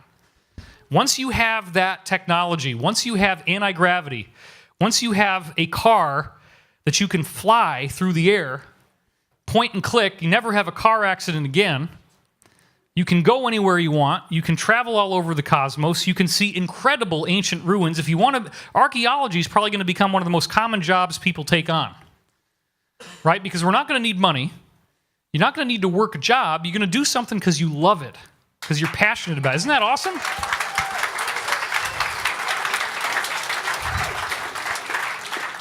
I would definitely get my ass to Mars. I want to see those pyramids. I want to see that face. I'm going to put on my spelunking hat with a little light on it and a pick, and I'm going to be in there frickin' looking for stuff. There's entire areas inside the Earth of ancient cities that they've barely even explored because they don't have the staff. With all this technology just sitting around waiting for us to look at. They need the numbers, they need the population of people who are going to be proactive enough to want to investigate this stuff. That's a good thing. The way that society will change is so dramatic we can barely even imagine. And how exciting it is for me to be standing on this stage with you tonight, disclosing what may be the very last stages before we finally get the truth.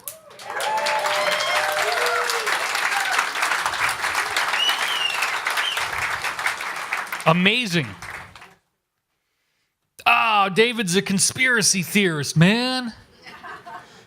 Nothing's ever going to happen. He's just lying. He's just trying to sell books. Yeah, right. Like, selling books makes a lot of money. The publishing industry is basically dead. I still do it because I want to get information out, but it's basically, when you add up the hours that it takes, it's almost not much more than minimum wage, really, honestly. And I'm one of the top-selling authors, so anybody else who's writing a book, please help them buy their book because they need it, okay? It's like nobody makes money writing books anymore. It's almost a dead art. So, if this was just a story, just a conspiracy theory, it doesn't explain, okay, why did Buzz Aldrin go down there? Why did John Kerry go down there? Why did the Pope go down there? Yeah. I mean, this is all the Black Pope, right? Some of this is classified. A lot of these people didn't go on a public basis, but they're all going down there. They're all really excited about this. So we're told, hurry. And it freaked me out. I mean, I worked my butt off, and we got it out on December 11th. And literally, I am not kidding. Well, this is the video that we made a few days later, and it was wildly successful. Over 1 million unique views. So this really got out to the public big time. 2 hours after my article came out is when the first thing showed up. And, big plug here, if you go to dwilcock.com, the actual mixed and mastered MP3 of Endgame is available. You just put your email address in. It's free. You can listen to it in the car. It's awesome. And also, thank you. And it's really important to do those emails because they have been hacking my site like crazy. We had to turn off the entire discussion forum. We had to delete 10 years worth of, well, we have it in the hard drive on our server, but we had to take it offline, 10 years worth of everybody's discussions, because somebody put malware somewhere in there, and Google says, oh, your site links to malware, you must be hacked, oh, we're going to ban you. So this is how they take your site offline. All you got to do is have a discussion forum or a comment section, and one thing goes in, and you're done. 2 hours after we put this article out, tabloids start saying exactly the same thing, and it ended up on the front page of Drudge Report.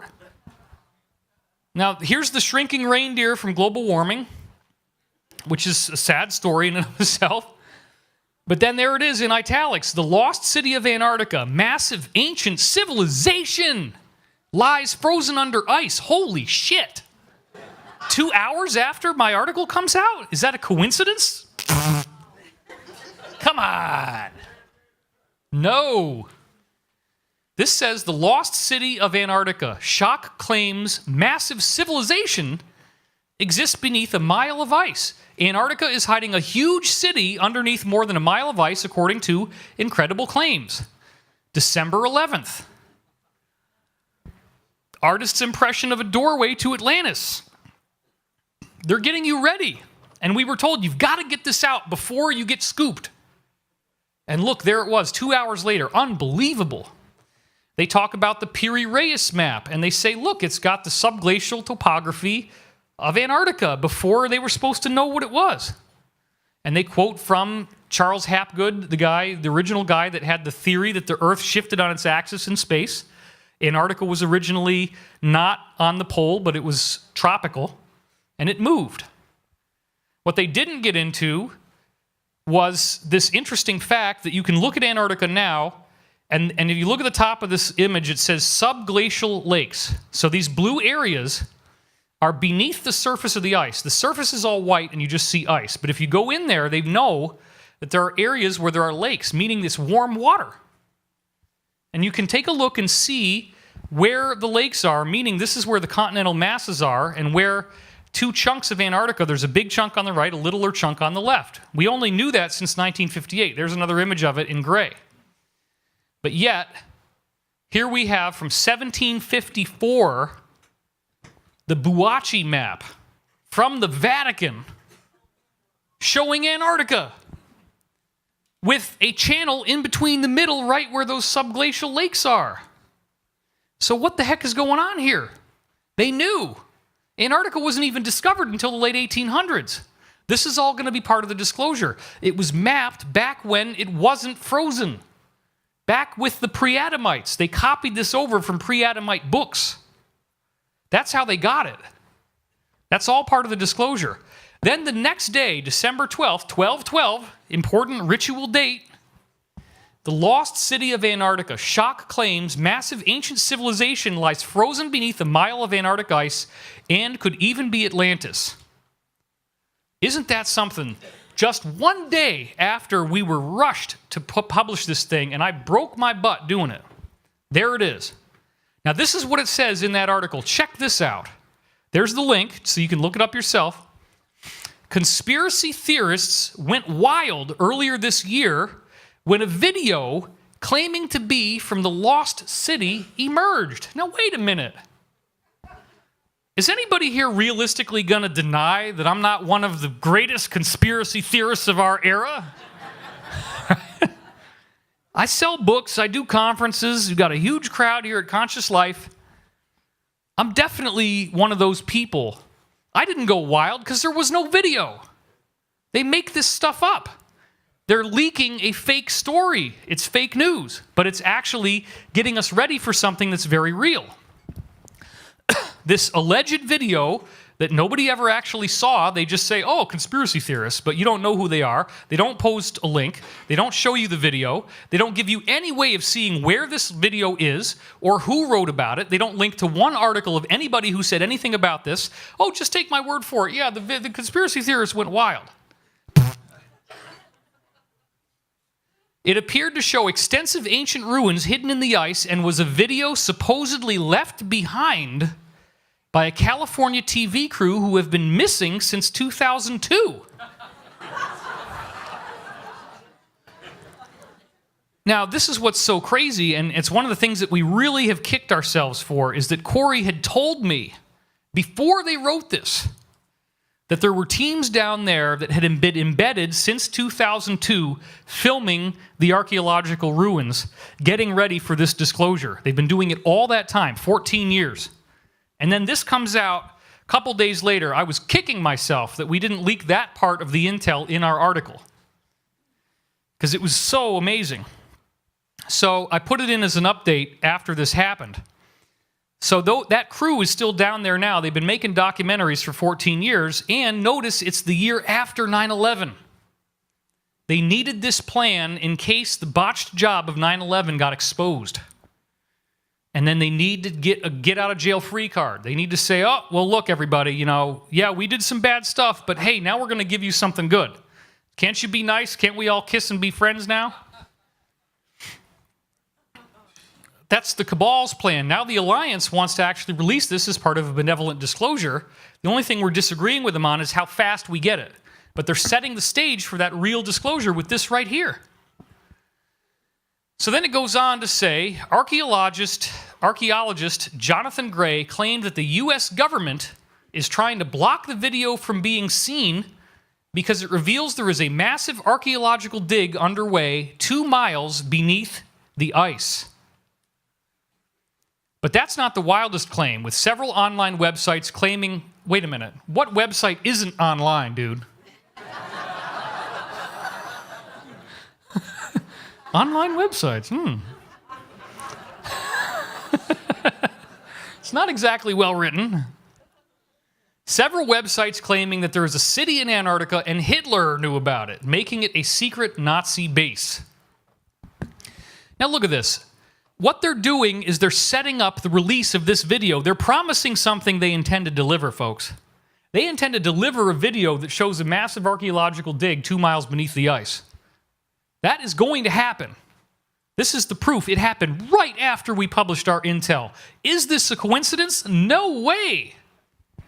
Then in this same article, they say, oh, by the way, we just found a Nazi base in the Arctic. Not Antarctica, but they show you a Nazi base in the Arctic. But then I did some research, and I start looking up, okay, let me just see if anybody else did something on Antarctica as Atlantis.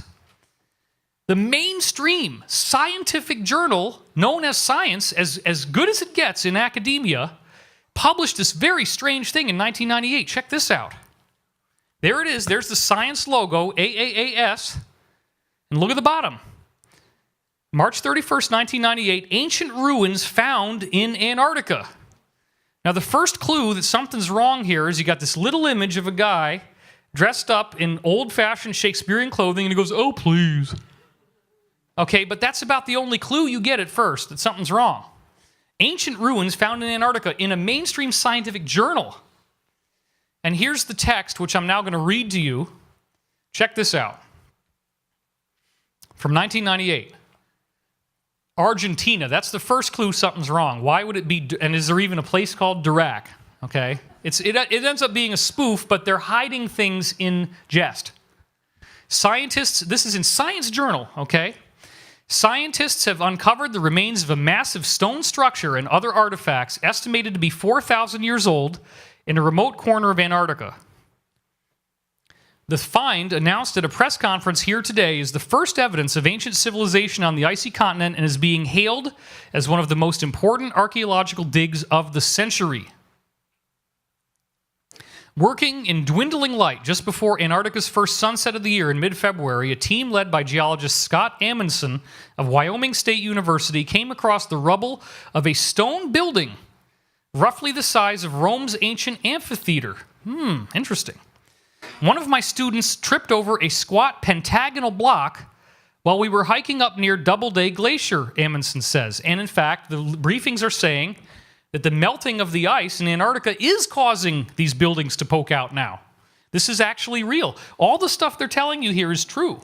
And they're preparing you for the disclosure that they might have done right after 9/11 if they needed it, which is why they sent those guys down in 2002. This was setting that up back in 1998, 4 years in advance. They knew what they were going to find. Doubleday, the glacier, has been receding at an estimated 3 meters per year for the last century, and the last geologic expeditions that they are going to talk about visited it in the 1920s. Previous researchers could have easily missed it, Amundsen says, because there wasn't very many of them. The team worked deep into March, well after the normal end of the field season. So far, the researchers have uncovered the foundations of a massive columned structure that may have stood as high as 30 meters, says group member Harvey Sampson, who last year had proved by DNA analysis that Piltdown Man was not an elaborate hoax, but in fact the skeleton of the murdered St. Nicholas, the last Russian Tsar. Science Now, April 1st. 1997. April 1st, April Fool. They loft the big middle finger. And it goes on, and they say all kinds of stupid, crazy stuff then. It's all joking, ha, ha, ha, ha, ha. That part makes me angry, so I did not include it in the talk. But the point is, they joke about it. Oh, April Fool, in a mainstream science journal, talking about ruins in Antarctica.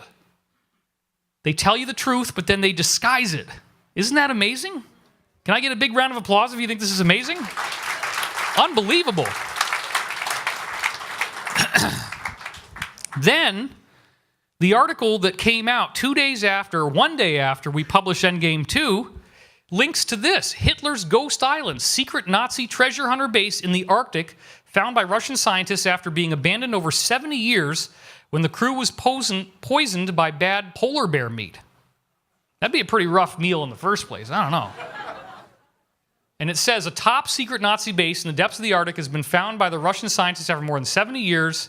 It's located in a remote island in Russian territory more than 600 miles from the North Pole. And here's a rusted shell, all these things. They have all these pictures of what they found there. So that's getting us ready that the same thing could be in south of the pole, the South Pole.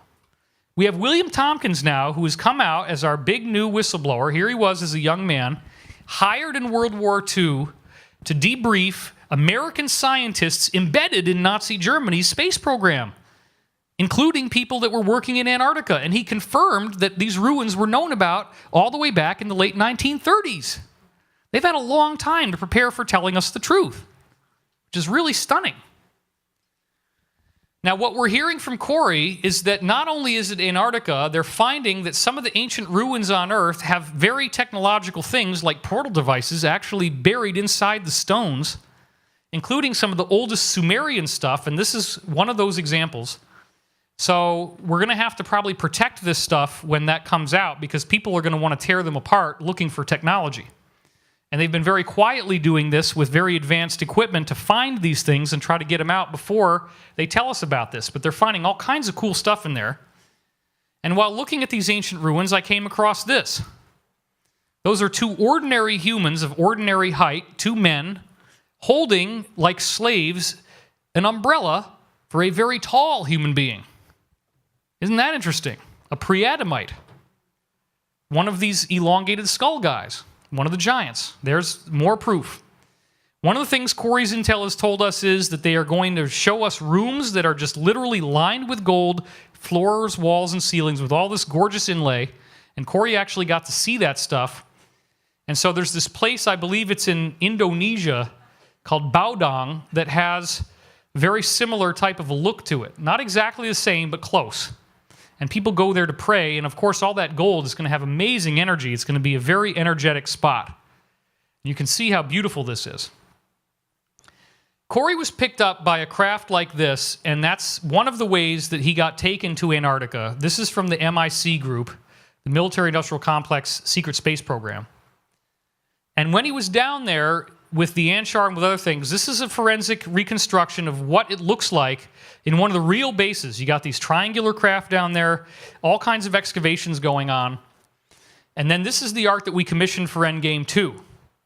This is what they actually do. They're digging holes through the ice, and you see these buildings down there. So I'm going to zoom in selectively on certain parts of this. If you look carefully, you can see there's an obelisk up at the top in the ice. And then there's these ruins, which he said they do look like Pumapunku in Peru. And specifically, the briefing was that Pumapunku was sort of like an extraterrestrial UN. A lot of different groups met there. And this was very likely another place like that. These ruins, this is sort of what we're going to see when they first release it, something like this. You notice there's a bulldozer in there. And then they got a little tunnel in the back. And there's rails going up. And then when we go down from there, we see this little guy on the left. That's a steam blower. It generates steam, and they use that to melt the ice.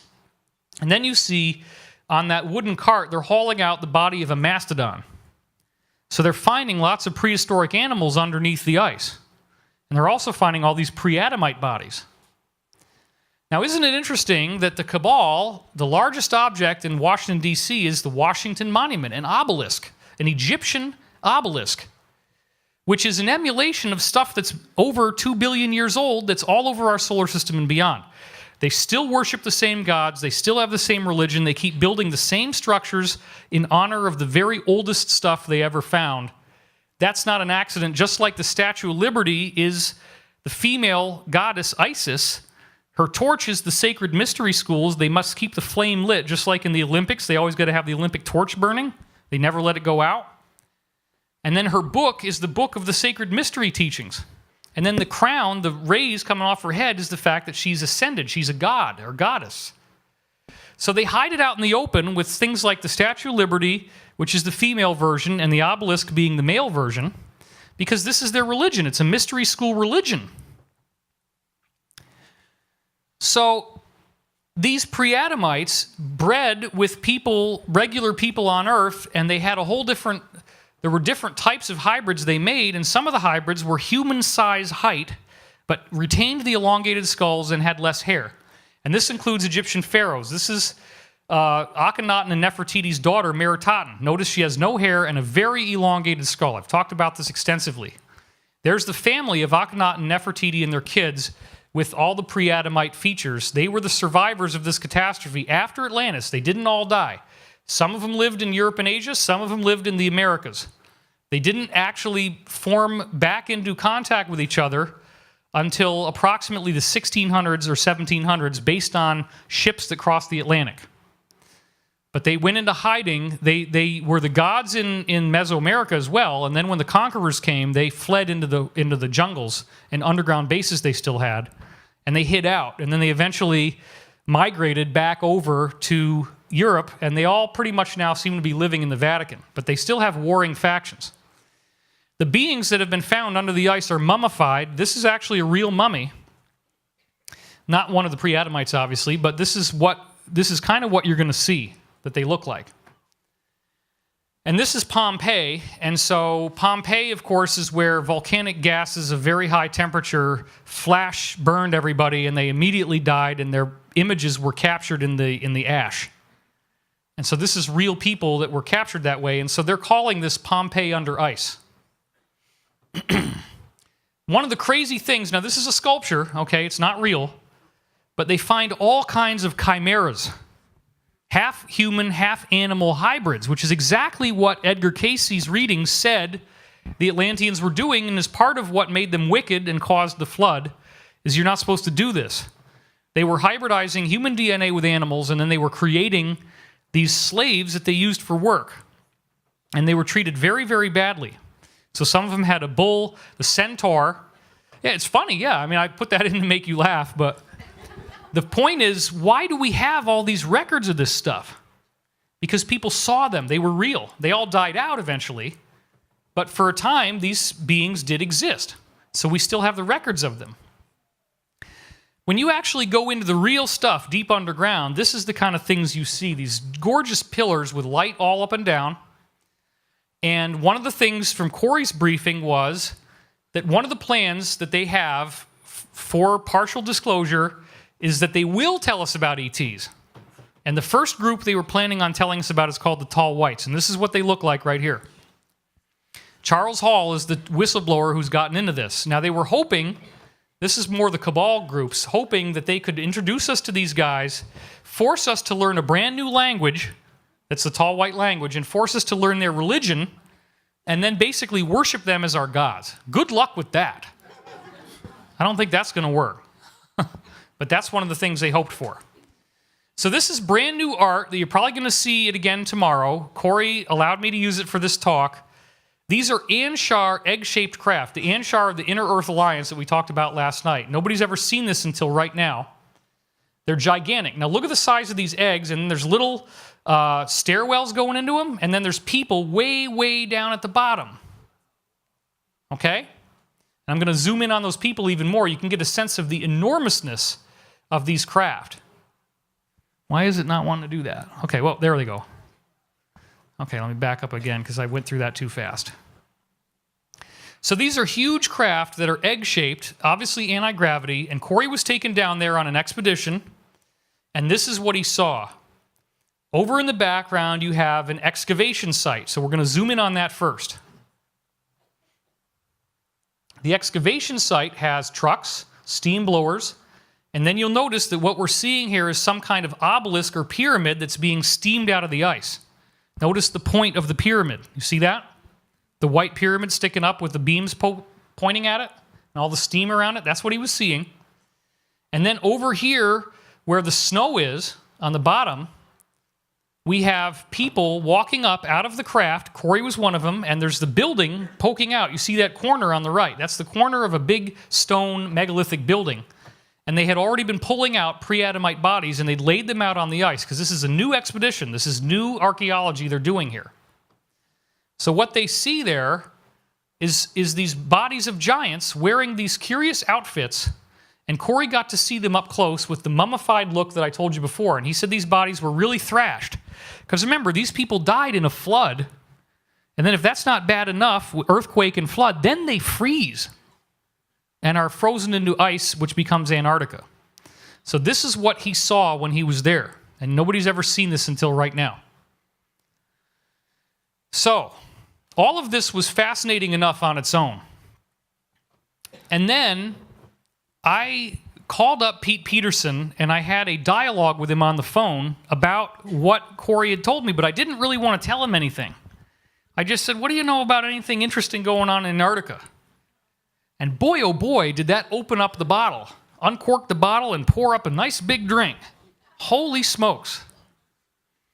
So, the first thing that he told me when he started the briefing dealt with 15,000 human bodies. And this is a morbid but true thing that I'm authorized to tell you.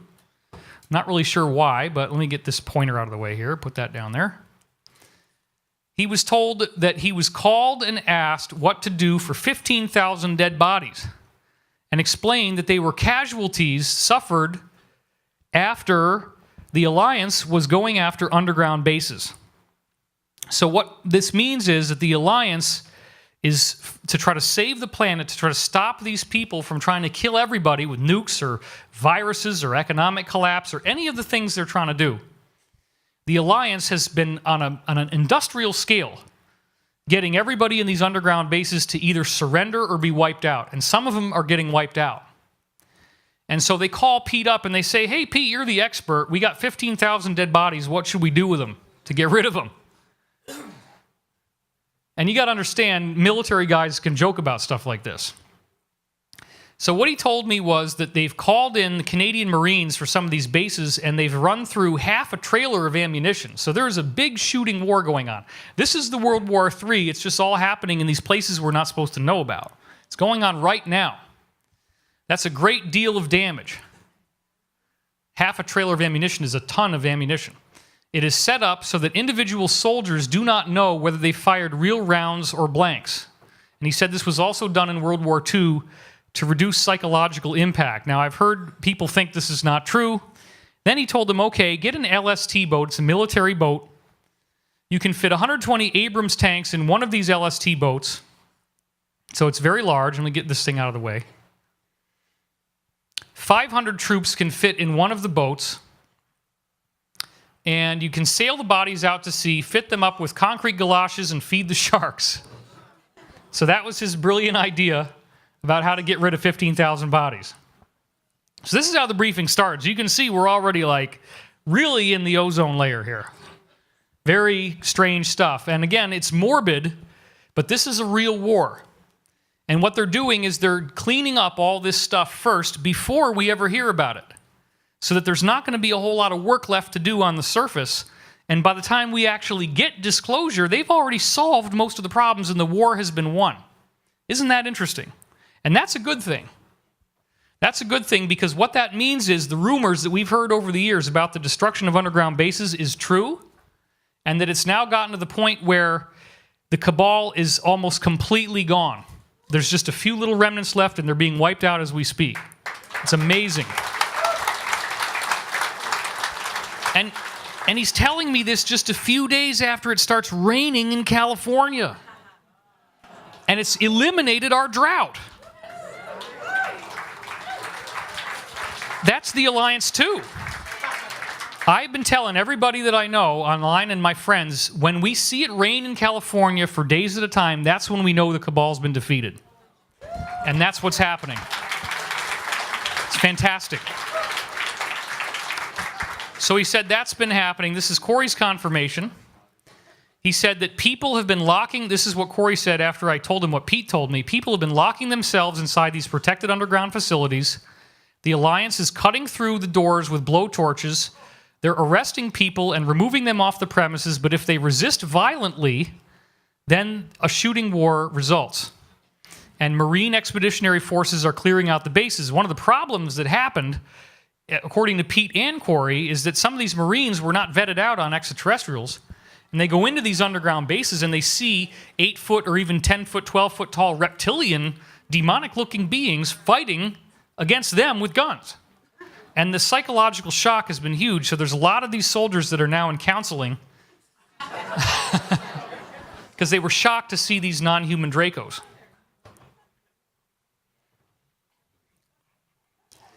Now, I'd started to ask him about the underground cities that he's talked about before, because this is where these people are hiding, that they're now going in and invading.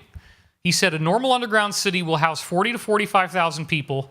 Some bases are there to protect people who aren't even there yet, meaning the bases are empty, and they plan on having people from the surface go down there to be saved from cataclysms.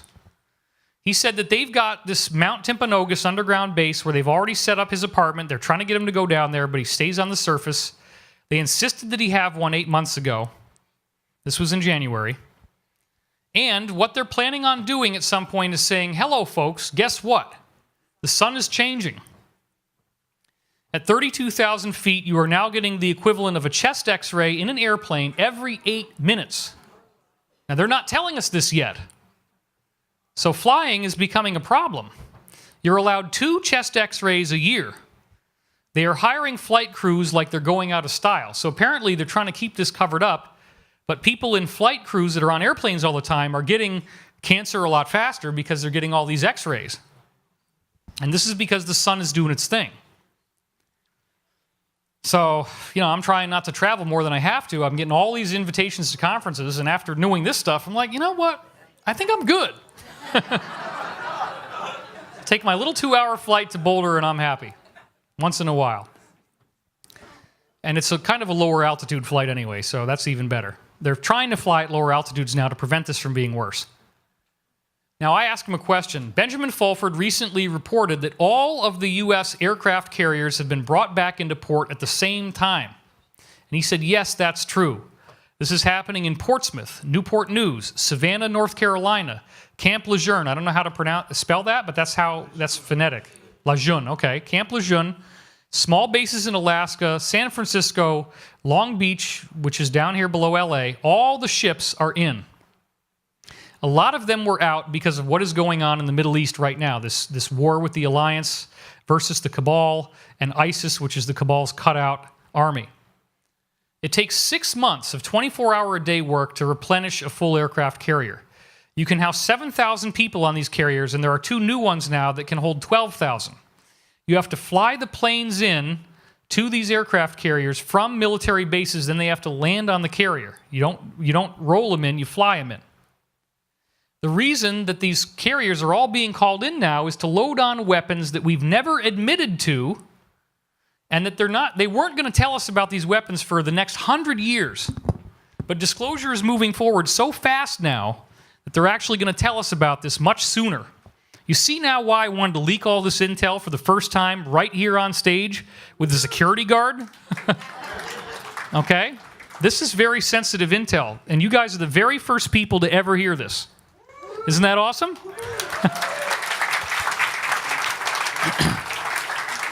So he said this was January 12th, and he said last night Maurice Cotterell was on coast and admitted that he was aware of 3-mile-long flying aircraft carriers, just like the ones we see in the Avengers and in Captain America.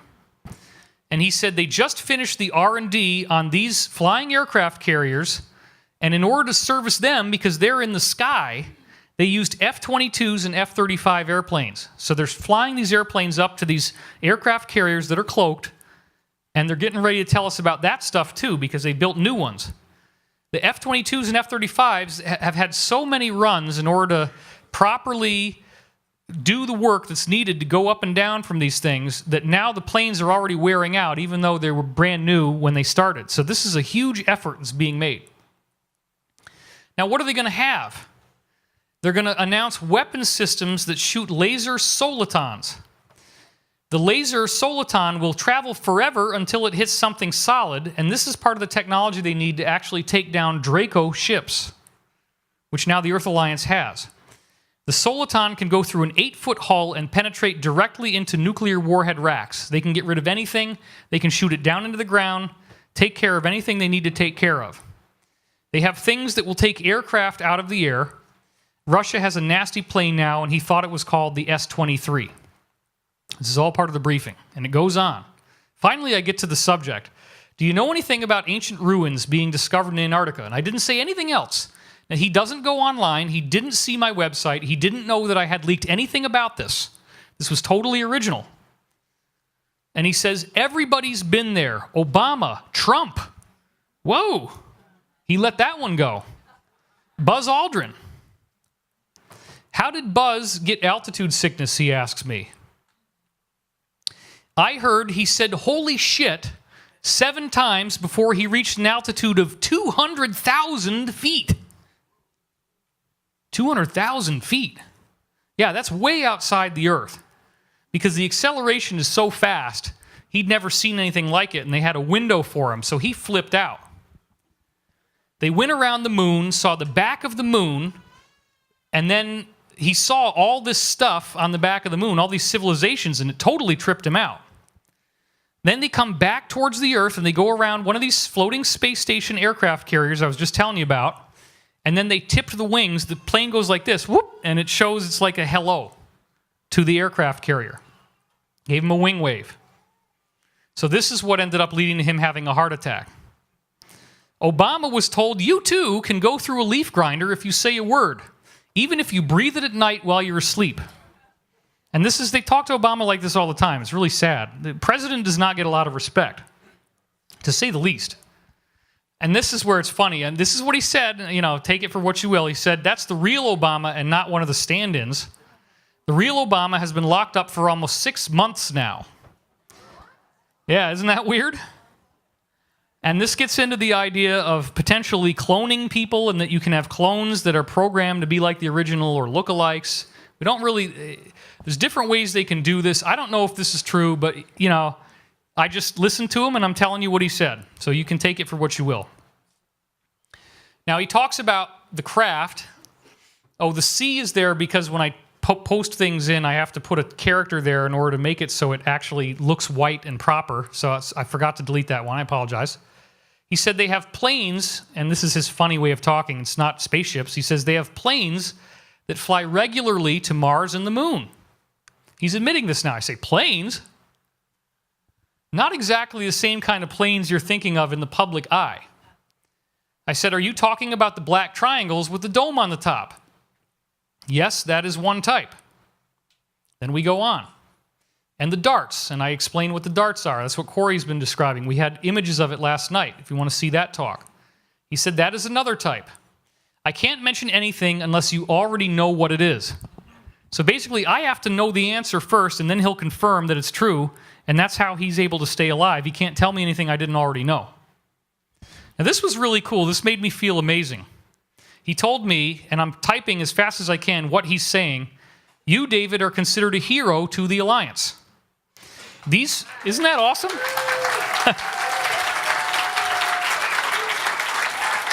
And for God's sake, let me drink some water here.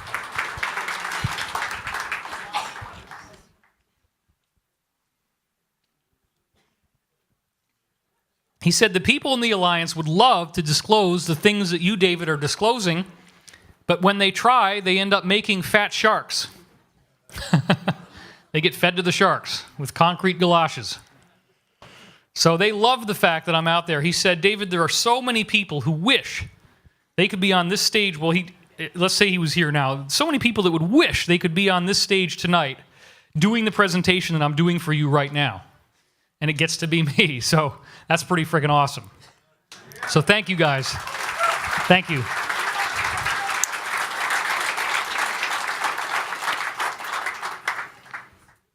Okay, let's go on. So let's get back to this thing about the aircraft carriers. What exactly are they loading onto these ships? He said they have weapon systems that weren't set to be disclosed for 100 years. That's what they're loading in carriers and airplanes.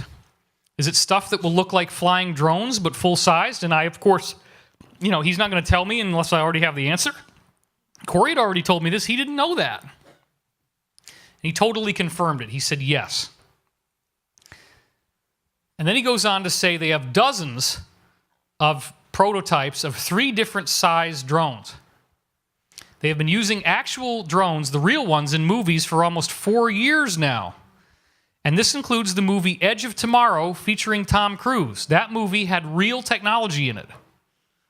And it looks very real in the movie. It's like, wow, they built a lot of sets for this movie. And they have that thing, it's like a metallic robotic suit that he wears. Also in the movie Avatar. So the movie Avatar is not fiction. It's disclosing the space program, going to other planets and mining, and having indigenous populations that they then wipe out in order to get the materials they need. That movie is true, and the technology in it is true. And he said to me, sometimes they run out of money on these film budgets, and instead of trying to build the thing, they just haul in one of the real ones from an underground base and film it. It's crazy. Those were real units. So this is something Corey sent me. It's got actually 8 propellers on it, 4 on the top, 4 on the bottom. It is a powered drone. And so one of the things that Corey's disclosure has said is that they are planning on releasing these craft to the public eye soon. And it's going to start with propellers, and then when they get to the point that they declassify anti-gravity, then they're just going to take off the propellers. They're already built modularly to take off the propellers and stick on the anti-gravity cells. So this is going to be something that we're going to see very soon as part of the disclosure. So again, if this stuff really starts to happen, you heard it here first. Why would all the other stuff I'm saying then be wrong? This is how we're going to get full disclosure. This is why we were told, tell the people everything. Because we're not going to wait 50 years for this so that these guys are more worried about that they don't ever want to possibly get in trouble while we have things that need urgent attention on Earth right now. So full disclosure. Absolutely.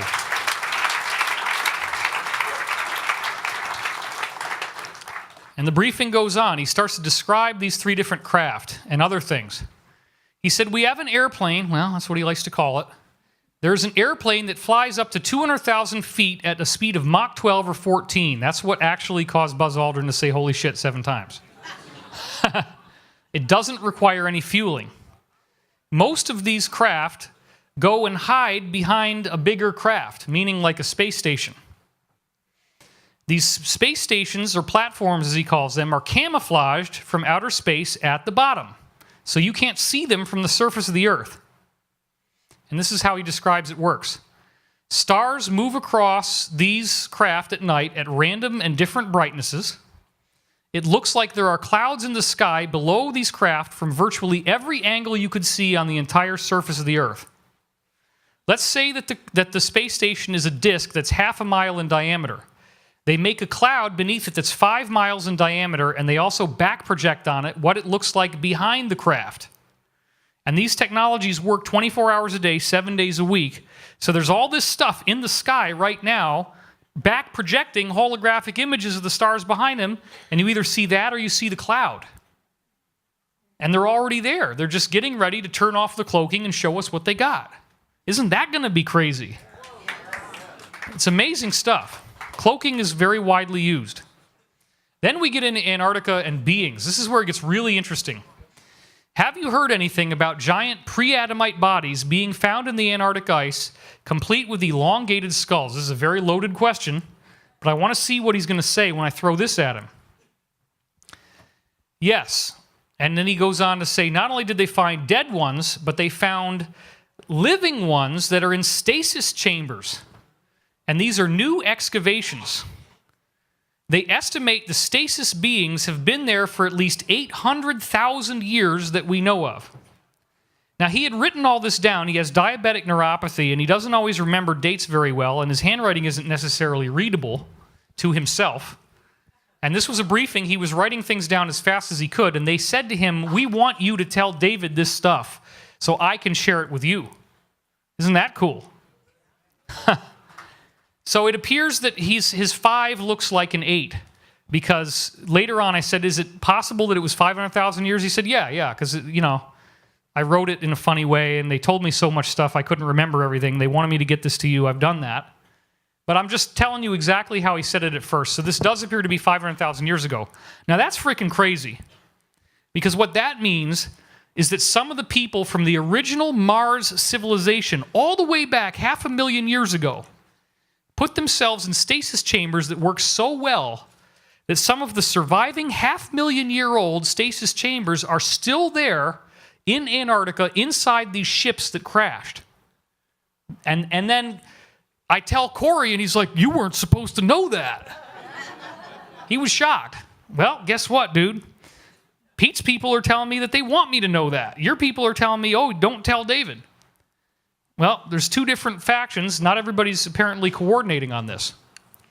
They were hiding from the Anunnaki as well as other people. The Anunnaki here, he's referring to Draco reptilians, of course. As Anunnaki just means extraterrestrial, there's different types.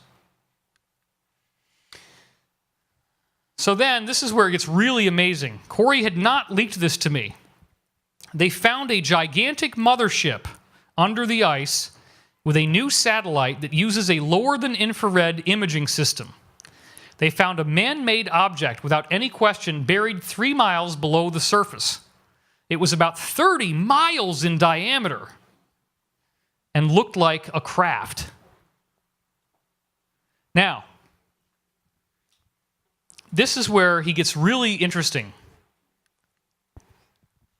How did they get down to this craft? Now that they find it, and it fairly was recently, apparently, that they found it.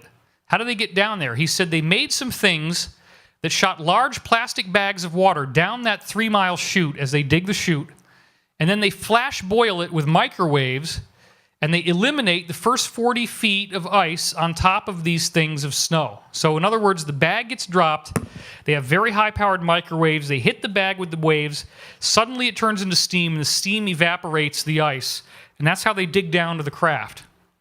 I explained this to Corey, he said, wow, you weren't supposed to know that either. Then they followed it with pictures. So they start taking pictures of the craft. Obviously, we're not seeing them. They found round ports, rectangular ports, square ports, knobs, antenna bumps, sensor bumps, telescope bumps. This was a huge thing. It was obviously a craft. Craft were taking off from 2 different directions, the front and the back of the mothership. It had little holes in it where craft would go in and out. The craft would come in from 2 directions, and they would cross over one on top of the other inside the craft on conveyor belts. So this was a little bit more complex than what he explained. I'll give it to you in more detail. He said some are on the top half of the craft, another on the bottom. So what this means is the craft has a hole on one side, a hole on the other side. There's a conveyor belt with sockets in the shape of different types of UFOs.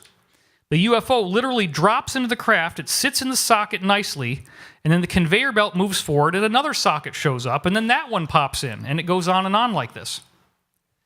And what was amazing was that I go back to Corey with all this stuff. Well, let's get to that in a second. First, he had more to say.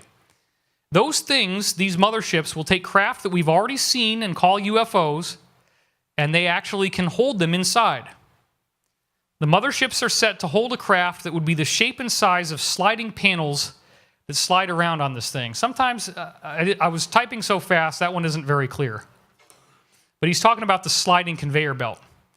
The thing on the inside goes in, the socket goes in, and then it rotates by 90 degrees and turns into the conveyor belt. So it kind of pops out like little egg holders.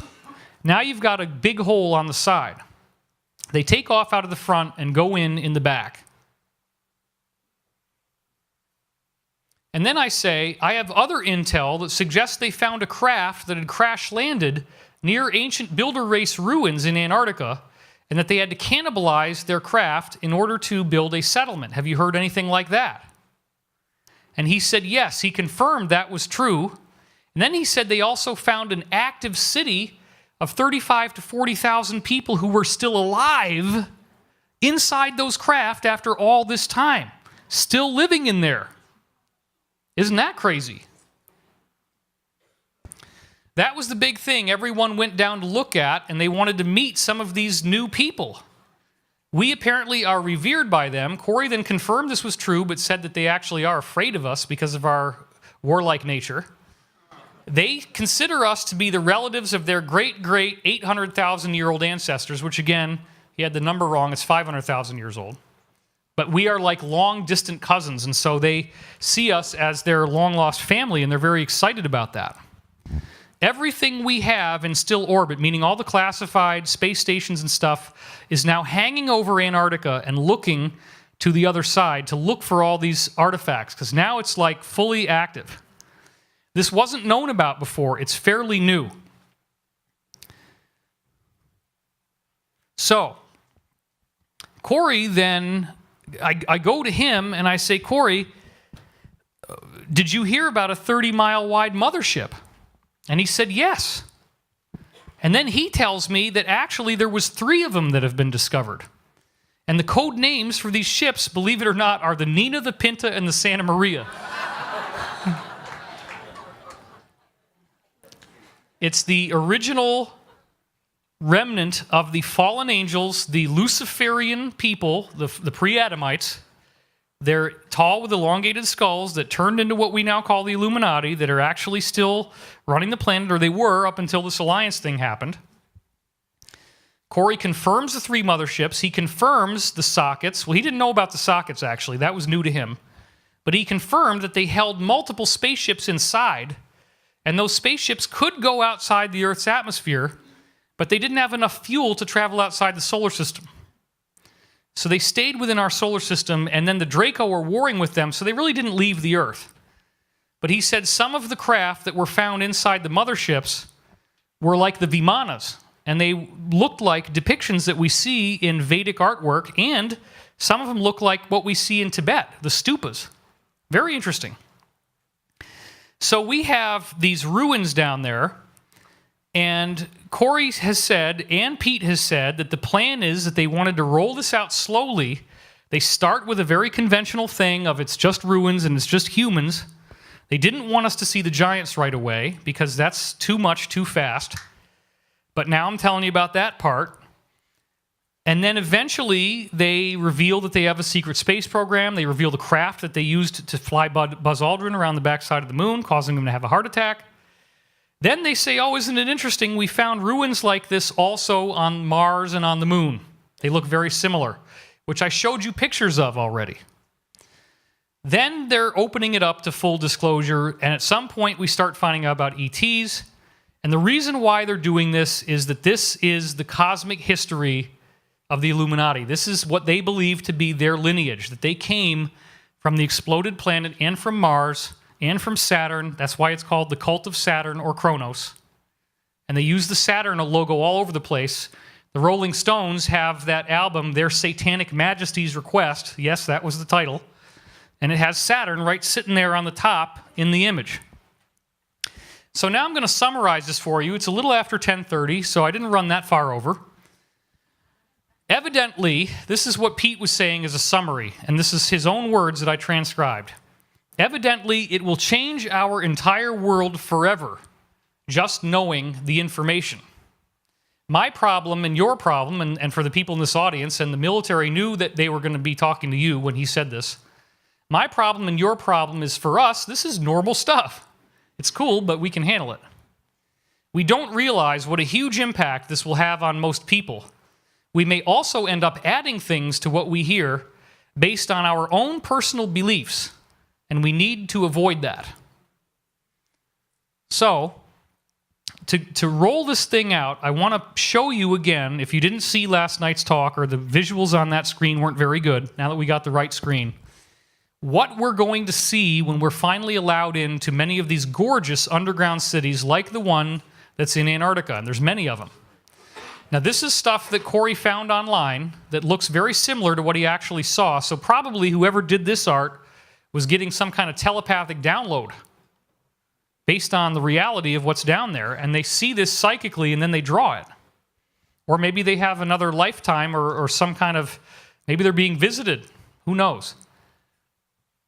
This is an example of what it looks like inside the underground areas. They do have caves and vegetation and running water and forms of light caused by light-emitting bacteria on the surface. We see stuff like this. We see caves with water, and then they hollow out those areas and they build facilities in them, and that's where they live, these underground beings. This is another one that he said looks fairly close to what he actually saw. Again, this was kind of randomly done by an artist, telepathically most likely. Another example of an artist getting really close without actually having seen it, telepathically, most likely. And then this is one of the early commissions that we got. It wasn't entirely accurate. There isn't really enough stuff there. There's too much rock. But it was fairly close. It was the first attempt we made. And some of the new stuff, this is one of the brand new ones that he just commissioned. And nobody's seen it before, except for last night. This is the Anshar craft. You see the bell craft. You see the cigar-shaped craft. You see these huge pillars filled with lights because people are living in those pillars of rock. There's cities along the ground. There's domes with glowing light. And the light is like opaque so that you can't see inside, gives them some privacy. Then you also have these egg-shaped craft that I showed you before. And that's down there on the right, the egg-shaped craft. Here is an image of Corey with Kari standing in front of what it actually looks like. Now notice, interestingly, how similar this is to what those people telepathically downloaded psychically that it actually looks like. This is another illustration, and I had to really level with him. I'm like, Corey, how real is this? Because this looks freaking fantastic. It's so high-tech. It's so crazy. All these domes with all these lights on them. There must be millions of people living in there. He said, yes. This is a very close rendition of what I actually saw, and it's incredibly vast, and there are millions of people living down there already, and there's room for many more in certain areas that they've made for us, because there are going to be problems with the sun that will require us to relocate. And so it's kind of like Santa Claus, right? He's got the naughty list and he's got the good list. And you really probably want to be on the good list, because if you're on the surface of the earth, it may not be very nice, to say the least. It could be another Atlantean kind of thing. So this is all part of this ascension idea. I believe Corey is a harbinger. It's not stuff that's only happening to him. You're not only seeing this on Cosmic Disclosure, and boy, I wish whatever was happening to Corey would happen to me. No, this is going to become our reality. We're going to get tours of these places. Maybe not where all the Anshar are, but they have other ones that will look very cool that we'll be able to go to. And so, what I'm concluding with now is a statement that we are on the threshold of potentially some of the most amazing releases of knowledge in the entire recorded history of humanity. This type of a disclosure is as significant as the advent of someone like Jesus coming on earth, if he actually did, in fact, do the things that the Bible says that he did. It's as significant as what happened to Muhammad, if you believe what's in the Quran. It's as significant as what happened to Moses, if you believe the Old Testament. It's as significant as what happened to Krishna, if you read the Mahabharata and the Drona Parva and other books like that, the Vedas. It's as significant as the Tibetan ascended masters like Padmasambhava reaching rainbow body and ascending, and 160,000 documented cases of that happening. What is going to occur, if this is true, is so vast, it's so amazing, it's almost hard to imagine. You can be a radiant light and transform the world with your love. And you can know in the greatest sense that indeed you are the light. You are the love. You are the one infinite creator now and forever. This cannot be threatened and it cannot be changed. And so it is. And now I'd like you to take a nice deep breath. Come back to your physical body. We went way into the ocean. Deep sea fishing, I call it. Wiggle your fingers, wiggle your toes. And now when you're ready, I'd like everybody to stand up. Audience participation exercise. You know, if you've been to my events, we do this. Whatever's appropriate, share the love. Give your neighbor a handshake or a hug. Don't keep it all locked up inside.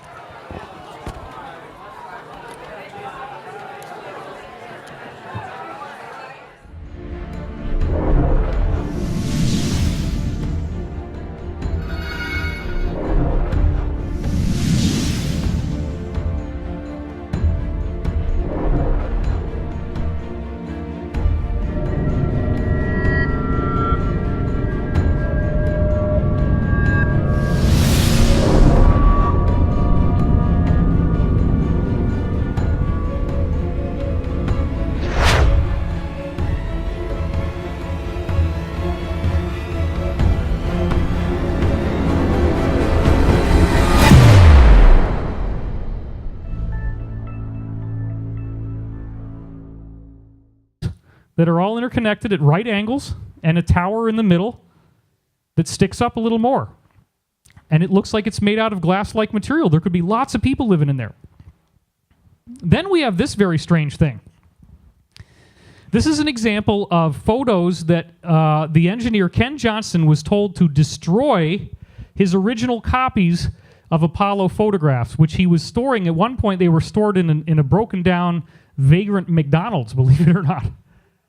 And it was no longer being used, and so there was all these boxes of NASA images of the moon, and they told him, burn them, destroy them. And he didn't, thank God.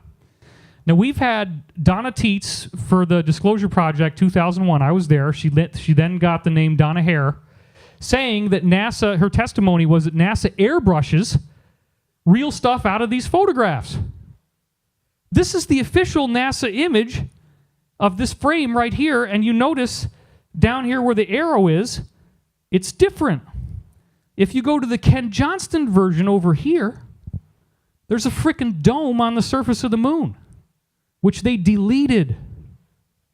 So please, when your friends are telling you, this is a live stream, so you guys can get this, and you can have this at home. You can watch it as many times as you want. You can show people the proof. Something is going on here. There's stuff on the moon that isn't supposed to be there.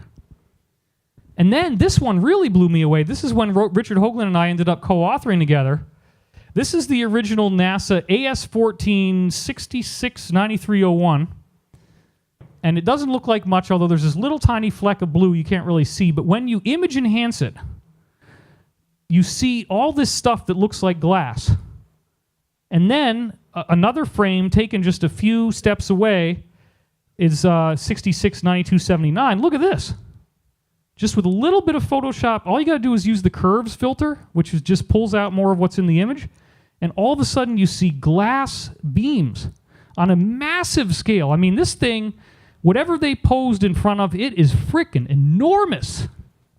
Okay, that is an enormous, enormous object. Here's another example where the sun was setting and light catches off of some of these glass ruins. And you see shards poking up off the surface of the moon. It's totally amazing. Now, Corey has also talked about the idea that a lot of ships were left behind on the moon's surface. And this is one that I didn't put in my book. For whatever reason, I could only use so many images. But this is AS-15, P-9625, and 9630. Now, look at this. What we're seeing here is a crater that has this very strange object in it. And when we do these two images together, and then we basically sharpen it using known filters, look at what happens. It's called a composite. Oh my gosh. Now, Corey, does this look like anything that you've ever seen? Do you think this one is a real example? It very well could be. There are a number of crashed vessels that are on the moon that were from antiquity. There was a major treaty signed, and in that treaty, they left all of the debris from the big battle that they had as a reminder or a testament for other generations, so that they wouldn't have such a terrible war again. So to me, this is an example, and this is another one that's really, really classic. It's called the Blair Cuspids. I talk about it in the book. This is one of the only surviving images of it from Argosy magazine by Ivan T. Sanderson. And if you can't see it very well, let's do this next one. Okay, what you're seeing here is literally an object that is many stories tall, at least 13 stories tall, obelisk on the surface of the moon with others around it. And this was formally being analyzed scientifically as of about 1968, and then once again the clamp goes down. So Corey, do you think that they were deliberately allowing some stuff like this out in case they might disclose earlier than they ended up doing? Is that part of what was going on here? Yes, they have to seed the consciousness. That's the way their magic works. They will put out information and then redact it or ridicule it later, but the seed is planted. So yes, it's to set things up. That they have things planned out hundreds of years, and it's just a part of their limited disclosure. All right, the jacket is off. This is getting real, folks. We've gone from Tux to Cuba. Okay. Now, this was a Russian depiction of a more side-angle view of what they think was down there. And sure enough, it looks like a city of obelisks. And interestingly enough, a comic book that comes out 2 years after this breaks into the news called UFO Flying Saucers Issue Number 2 actually did a comic treatment of this. Here's the cover of the magazine, and Gold Key Comics, they're the ones that used to do the Donald Duck. My father used to take me to the newsstand every Sunday. I'd buy these Gold Key Comics all the time. Our graphic novel's going to look way better than that. Okay, fair enough. This is a historical document, though, bro. You got to appreciate that. And sure enough, what we see here is UFOs on the moon. And then, sure enough, we have this guy here, and he says, my colleagues and I believe that they may be some kind of obelisk, completely different from anything else on the moon's surface. Now, I don't know if you can see what I can see from here, but you look at this dude's eyes for a minute. Those are the eyes of a happy man. That's all I'm going to say, folks. They are blood red. Keeping the secret is You can just too much. extrapolate. You can extrapolate from that what you like. He looks like he is baked as a cake. Okay, I'm going to make it easy for you. It wasn't legal back then either.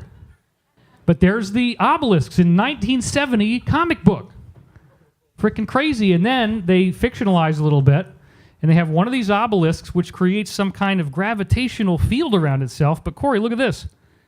All this freaking ancient space junk and bodies captured by the gravitational field of the obelisk in 1970. What do you think they might be telling us there? They're prepping us for either ancient builder race or some of the groups that came afterwards that built structures. Right. And the idea being that there's a lot of junk left behind on the moon, right? Oh yeah, it's covered in debris. So that's a very interesting thing. There's all this stuff going on, including back in 1958. Now remember, the NASA frame of that face that I showed you, that didn't show up until 1976. This is 1958. What the heck is this? Come on. How do you possibly maintain a skeptical opinion in the face of evidence like this? A 1958 comic that is called The Face on Mars, in which the actual shape and structure of the face itself, other than the fact that it's tilted up straight instead of lying flat, it looks freaking identical almost to the actual face on Mars. And then the whole story is, I talk about this in Ascension Mysteries, my new book. It's all about this ancient race that warred and blew up their planet. They talk about the asteroid belt being the remnants of this exploded planet. So I'm doing all this research. Hoagland's book totally blew my mind. I'm seeing there's ruins on the moon. There's ruins on Mars. Somebody's been out in our solar system for a long time. Then in 1996, I read this Law of One material, which the first book of which is called the Ra material, because Ra is the name of the source. It claims to be a positive entity that helped the Atlanteans and the Egyptians way back when, and their message got distorted and confused, and they had to withdraw. Then they come back, and they were able to get through people that were actually doing intuitive channeling and get messages through. Now, in general, I don't really endorse channeling at all. I think it's kind of really taken a big downturn. But you read this stuff, it's like diving into some frickin' scientific manual that has all this jargon and all this very interesting stuff going on. And Corey, we're about to get into the space program, but when you were in the program, now this thing is estimated to be 1.5 miles wide based on the size of the Mars orbiter frames. 1.5 miles wide and probably over 0.5 mile tall. You could fit millions of people inside this structure alone. And then the other very strange thing, if you look at it, let's see where, I can probably look at it better here. You'll notice that at the top left, there is this river of what looks like something ran off of it. And it appears that this thing was actually blown up from the inside, and that's the melt-off of all the heated debris that was inside. There was a war. These people got wiped out. So Hoagland also was really into this stuff about alignments, and he said there was all these alignments between the objects on Mars that we found. And I got so excited about this that it began a research binge. In his book, he also describes some very strange stuff that they found on the moon, beginning with the first mission around the moon that took pictures, which was not America. It was the Russians in 1965. Now look at this stuff. This is before it all got classified. Now you're not going to see very much here, so I'm going to zoom in. What we're looking at right now is a photo of the moon. Now that thing on the bottom left, that circle, is not what we're looking at. That is just some instrument that got in the way of the shot. You look down at the bottom right corner of this photo. I'm going to zoom in on it a little bit now. You can't really see it, so I'm going to do it again even closer. There is a frickin' glass dome down there. You see that on the bottom right? On the limb of the moon? It's a freaking dome of glass. What the heck is that thing doing down there? That's not supposed to be there. And if you look carefully, It you can used to be a dome. Well, yeah, it got blown up. No, he's right. And this is all going to be part of our story. So this is a smashed up dome. And this is the physical evidence, okay? This is 1965, before the government was classifying what they saw. There it is. And it looks like a pyramid. You notice that there's two sides that slope up to the same size, and then it's got a flat top, just like the ones in Mesoamerica. Very shortly, just a few frames after, the moon rotates a little bit more. That one that we saw on the bottom right is now out of view because it's now covered by more of the moon's size. And then this little guy shows up in the middle on the right. Look at that. You see it over there? Let's take a closer look now. Oh my God. Now this thing is estimated to be miles tall. And you actually have the skeptics trying to say, oh yeah, this is just some glitch in the film. Two glitches in a row?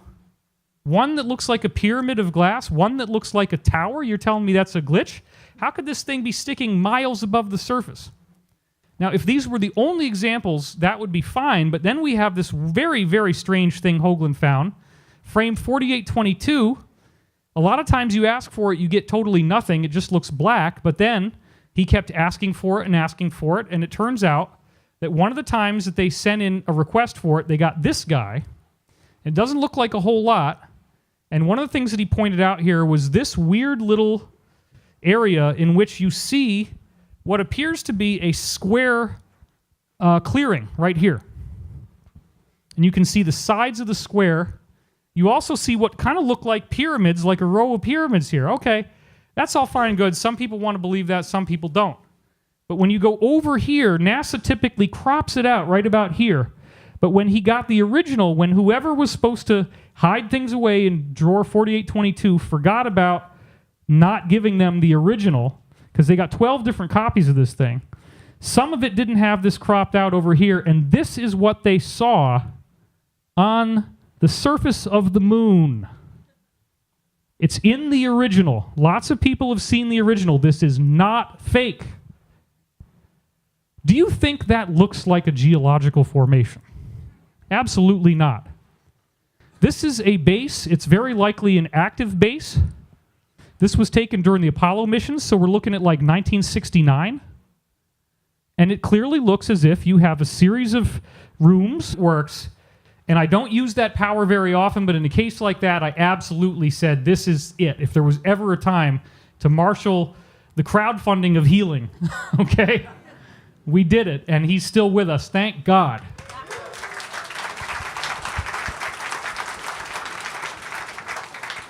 I got broken into a very strange new reality in 1993 when a good friend of mine in college comes in all white-faced and says, dude, aliens are real. And I'm like laughing. And he wanted me to sit down, but I could tell pretty quickly he's very serious. Turns out he had a 2-hour private briefing with his college physics professor who had worked for NASA throughout the 1970s.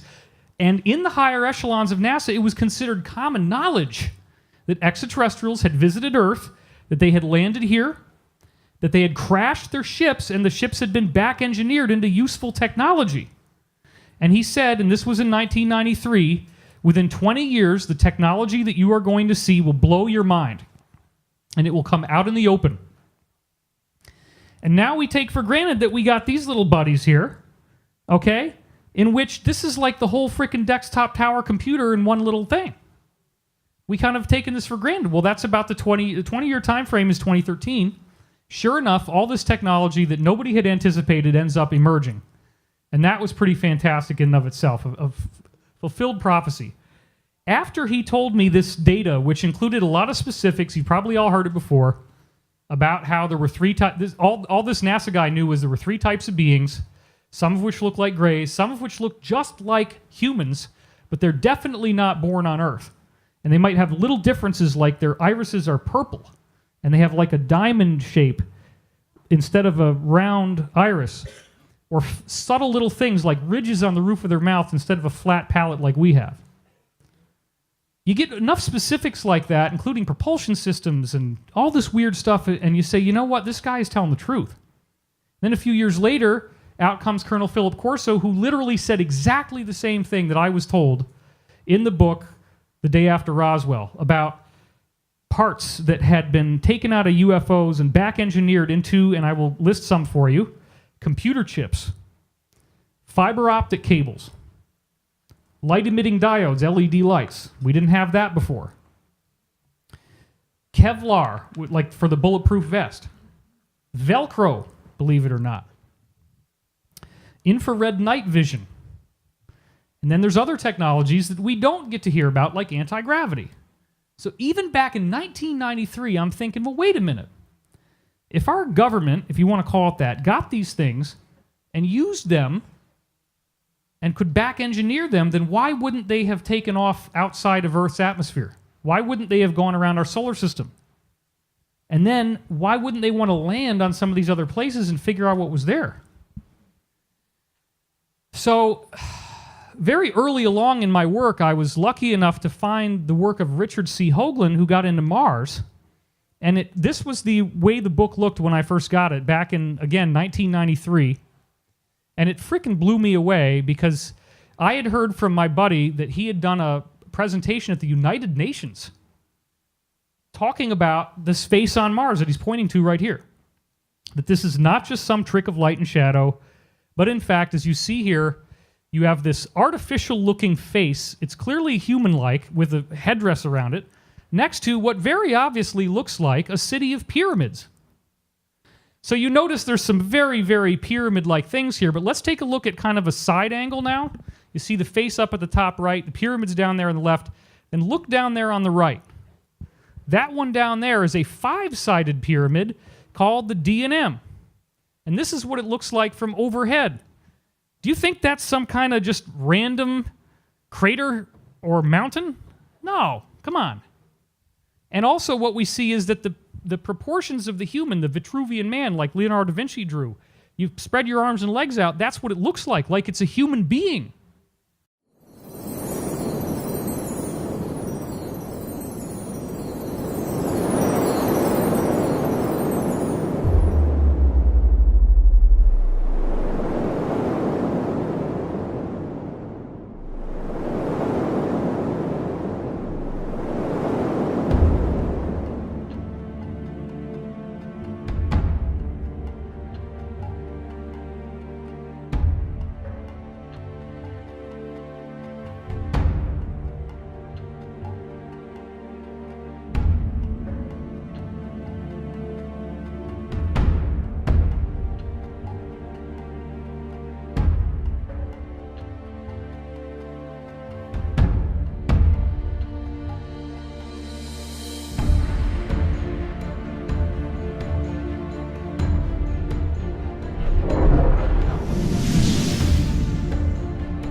Your hands together and give a warm and wonderful Conscious Life Expo welcome to David Wilcock and Corey Goode. All right, how's everybody feeling out there? Awesome. Okay, the clothes, I get it, all right? Cuban, tuxedo. But there's a method to this, okay? The thing is, the tuxedo comes off when it gets so hot in here from the body heat that we, as your entertainers and informers, are sweating. And in other years when I do this expo, you notice I'm always touching my nose and people are accusing me of doing cocaine. What I'm trying to tell you is that you think it's hot down there, I got 6 feet more of heat that goes to rise, right? And within 20 minutes, my nose is just going to be dumping off sweat. So I will try to remember not to touch my nose. But I don't expect that will work. So how the heck did I end up, after being online for 20 years doing all this stuff, how did I end up crossing paths with somebody like Corey Goode? Because it's almost like a foreign language. One of the problems that we have is people who have not really been educated about the big picture of UFOs. They watch something like Cosmic Disclosure, they're like, who the heck is this dude? Because you notice when Corey's talking, he's like totally deadpan, right? He's not in it he's not like mugging for the camera. He's not wanting to look good. He's out there, and we have both been through incredible hardships to do what we're doing. And we are not giving up. Not even after we did our last taping, and Corey ends up in the frickin' emergency room. I don't know if you heard about this, but I put the whole thing out on my Facebook page, and you guys prayed for him, and that's probably why he's alive right now. Thank you. I'm really not kidding. It's a whole other talk I don't have time to go into today, but suffice it to say, there's a guy named Dr. Daniel Benor, and he analyzed hundreds and hundreds of different studies of healing done scientifically in laboratory conditions. 64% of the healing studies of psychic healing showed a profound effect. So what the lamestream is going to do is they're going to show you one of the 36% that didn't work, and they say, oh, see, healing has been scientifically disproven. But we know that it